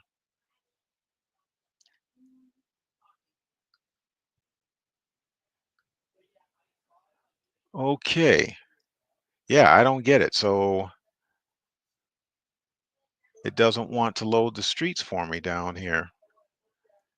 It makes me stay down with Evansville for that. Oh, well, okay. So I guess we'll just have to work within the limitations of the system then. And I do apologize for that, guys. We'll take a look at that and see what's going on because that's not an ideal scenario.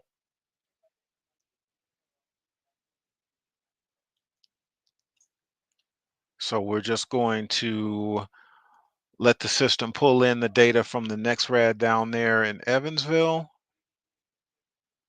There we go. And we'll take a look, base reflectivity. So there you see it. Circulation is right there. Yep. So this is 1100 north. So the tornadic circulation is basically going to be on and north of 900 North Road, all the way up to the county line there between Cumberland and Coles counties right there. It is going to be,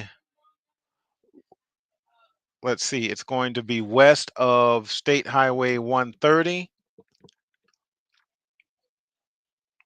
and it's going to be east of North County Road 500 East. Okay. And then basically, is that 500? No, that's Illinois 121. So north of Illinois 121 as well. So we're going to stay here and take a look at this. Let me see. Let me get my comments back up over here now. So I see a new comment put in. See, I don't see the tornado risk for Indiana. Not sure why they continued the 5%. That's Braden's question here, or Braden's comment. Well, Braden, the reason that they did that, they kept it at 5% is because, and this one kind of painted the picture for you right here, because this was just a plain vanilla severe thunderstorm warning, and then just in a matter of a couple of minutes of me saying we're going back into surveillance and tracking mode with no tornado warnings on the board, lo and behold, this thing drops a publicly confirmed tornado. So the dynamics are just good enough, and there's plenty enough spacing between these cells right now, because as you can see, 1, 2, 3, 4 storms in the area right now, and those are the only game in town as far as the warnings, right? And this is the only tornado warning. Excuse me. And it makes sense here because this is coming into that same area. This is that same storm. It kind of caught its breath and reloaded. This is the one that had the tornado warning on it that Austin and I were on for quite some time because it's moving so slow. That's the same storm cell. So that is the reason why they decided to go ahead and issue against that, is because it's that storm, because this storm is being that guy tonight, basically.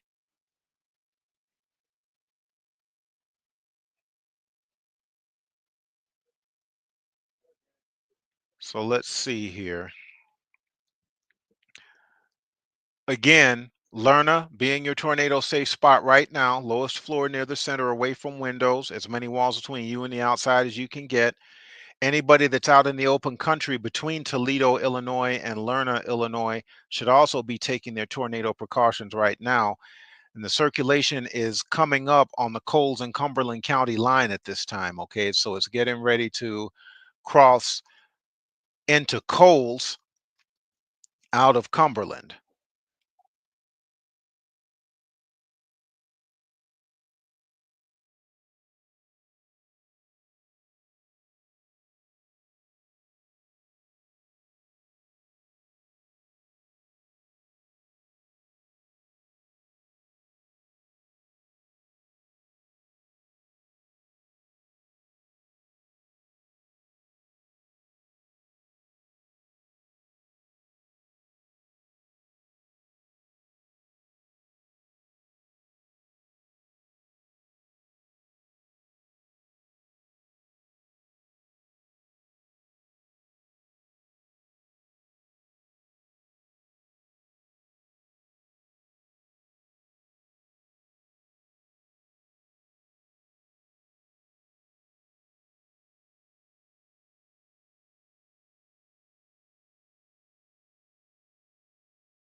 Okay, gang, sorry about that.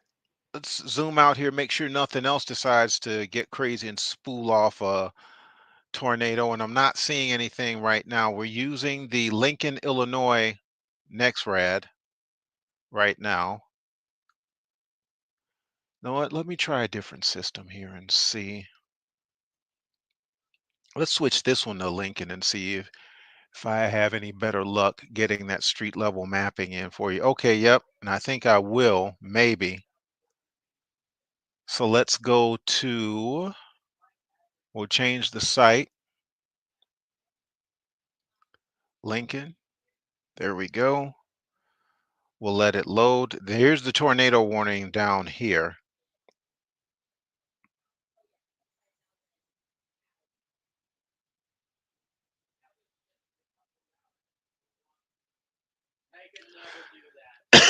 Excuse me.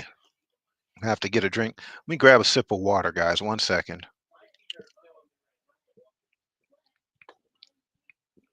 Okay, there we go. Now we've got the street level mapping here, so we're in a lot better shape. This is Coles County.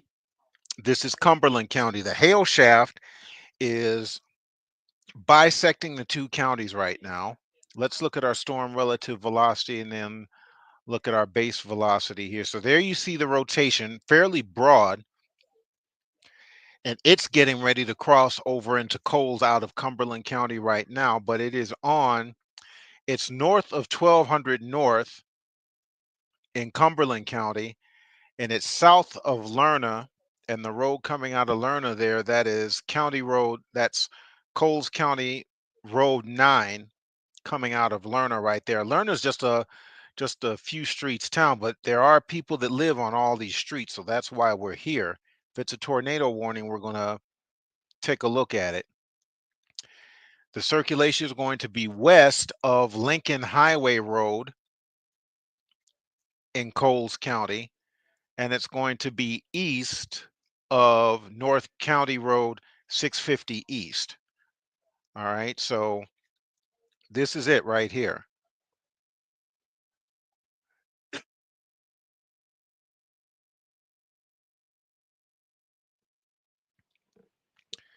And again, this is the only game in town as far as tornado warnings right now. And we've got this severe thunderstorm warning right here until 10:15 Eastern for central Sullivan County. And this storm has quarter-sized hail falling out of it. That's this storm here.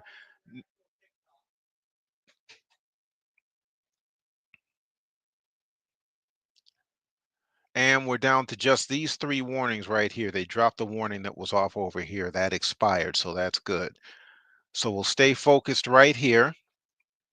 This storm tracking off to the northeast at about 25, 30 miles per hour, I think they said here. 25 miles per hour. So this thing in a little while is going to cross completely over. There's your latest radar update. So it's going to cross completely out of Cumberland County and be solely into Coles County. And I tell you what, Charleston, you guys had better get ready to go too in case they decide to extend this thing. Let's take a look at our storm relative velocity. Broad, not terribly organized. See what else we got here. Okay, it's looking a little bit better here. And this is the level 2 radar. The other is level 3. So this has a little bit more data packed into it. So that's why we try to use this one as much as possible. And there you can really see the couplet right there. Good grief. Fortunately, I am not seeing any significant lowering, but yeah, Lerna, you guys don't mess around with this, Lerna. Do not fall asleep on this. Because there's the circulation right there. And if that thing holds character, Charleston, Illinois is going to have a problem here in probably about 30, 35 minutes, maybe 40.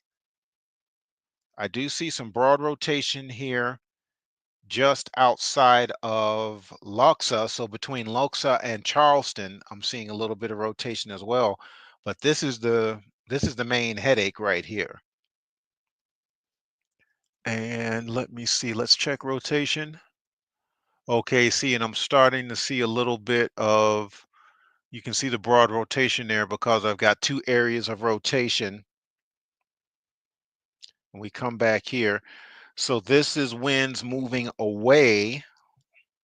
Let me get my wind arrows here. So this is a pocket of winds moving away from the radar from the next rad in Lincoln, Illinois, and this one's moving here toward. So the couplet's going to be, look, I don't like those arrows. Let me try that again. Away toward center of circulation, most likely right there, just off to the southeast of Lerna.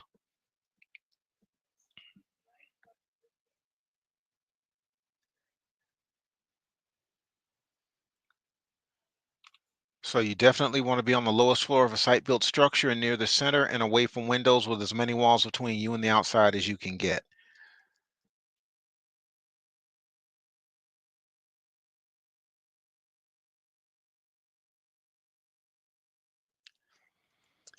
Okay, let's see here. And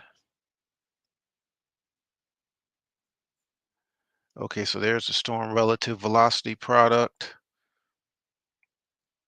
That's center circulation is probably right here. So we got a little more intense pixel right there.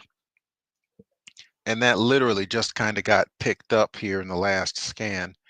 And we're actually down. This is the only tornado warning on the board right now. There's the one severe thunderstorm warning is still on for Sullivan County in Indiana, including the city of Sullivan.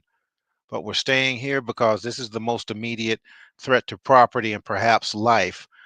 I hope that this thing makes up its mind to decide to fall apart and stop rotating with its act together like it is now, because otherwise the National Weather Service will have to extend this warning, and they'll extend it up here.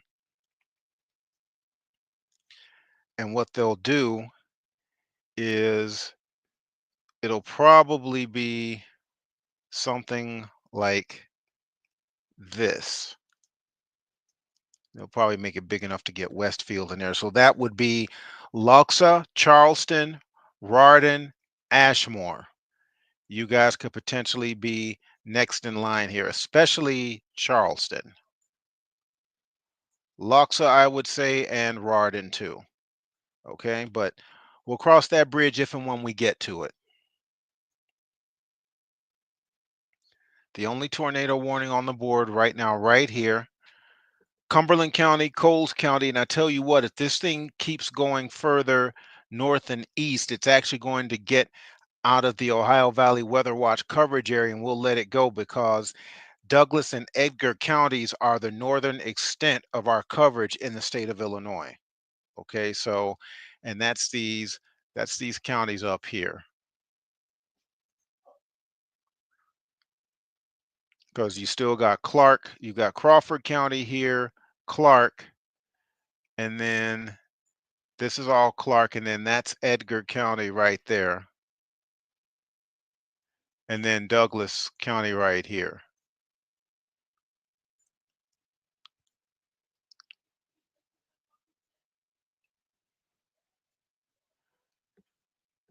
So it looks like this is probably going to miss Lerna to the southeast, which is good. Very small town, but the people who live there, their lives are just as precious as anyone else's. Mattoon, this isn't bothering you.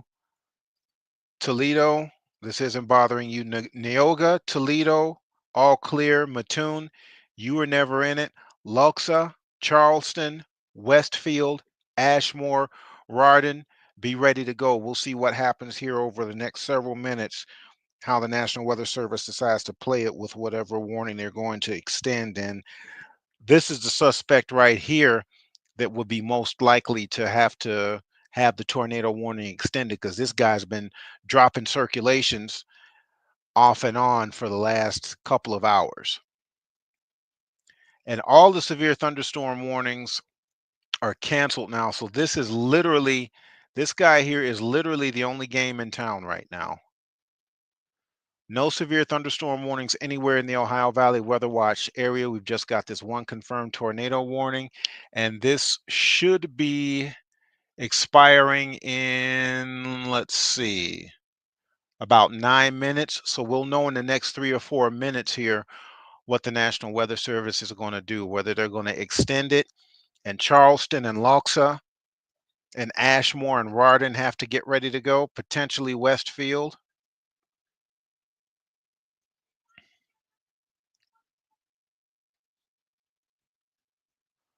So we'll take a look at this and see what's going on here in just a minute. Let's look at the comments here. And Braden, I addressed your question here earlier, or addressed your comment, should I say. Yep, not a whole lot of comments here. Everything going on has been going on. The main game of the last couple of hours has really been here in Illinois. Okay, so you've got Lerner, you've got Charleston, Oakland, Brockton, Newman, Seidel, Chrisman, Georgetown. And let's come down here. Let's take a look at this again. Rotation. Okay. Looks like the rotation on this has diminished a little bit, which is good. We still can see storm relative velocity. I'm sorry, in the base velocity, you can still see the rotational, no question.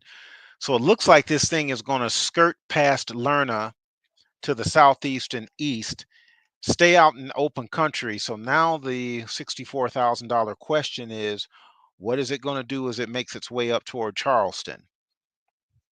Is it going to weaken and fall apart and leave Charleston alone? Or for you all in Charleston, is it going to chase you guys into your tornado safe spots? If I were you, I would shorten the distance right now between my tornado safe spot and myself, just as a course of least regret.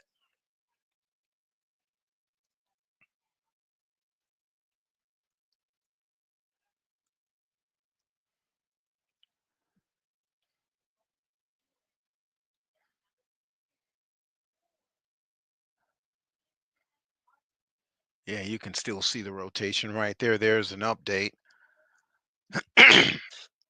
And that is getting awfully close to Charleston. Goodness.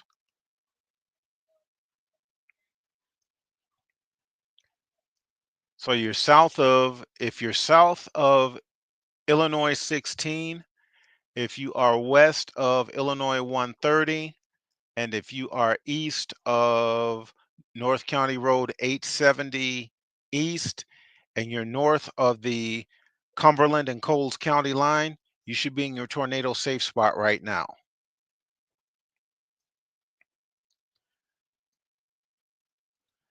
And of course, that is the lowest floor of a site-built structure that is near the center and away from windows. And that's going to be with as many walls between you and the outside as you can get.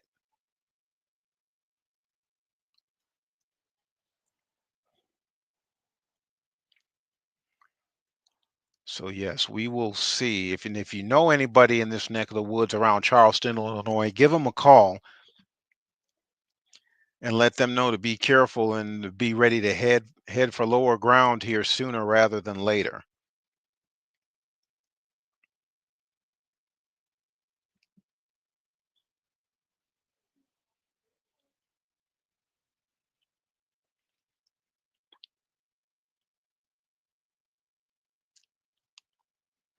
And they dropped the warning. Good. 5 minutes to go and they dropped it. So there are no warnings for the moment in the Ohio Valley Weather Watch coverage area.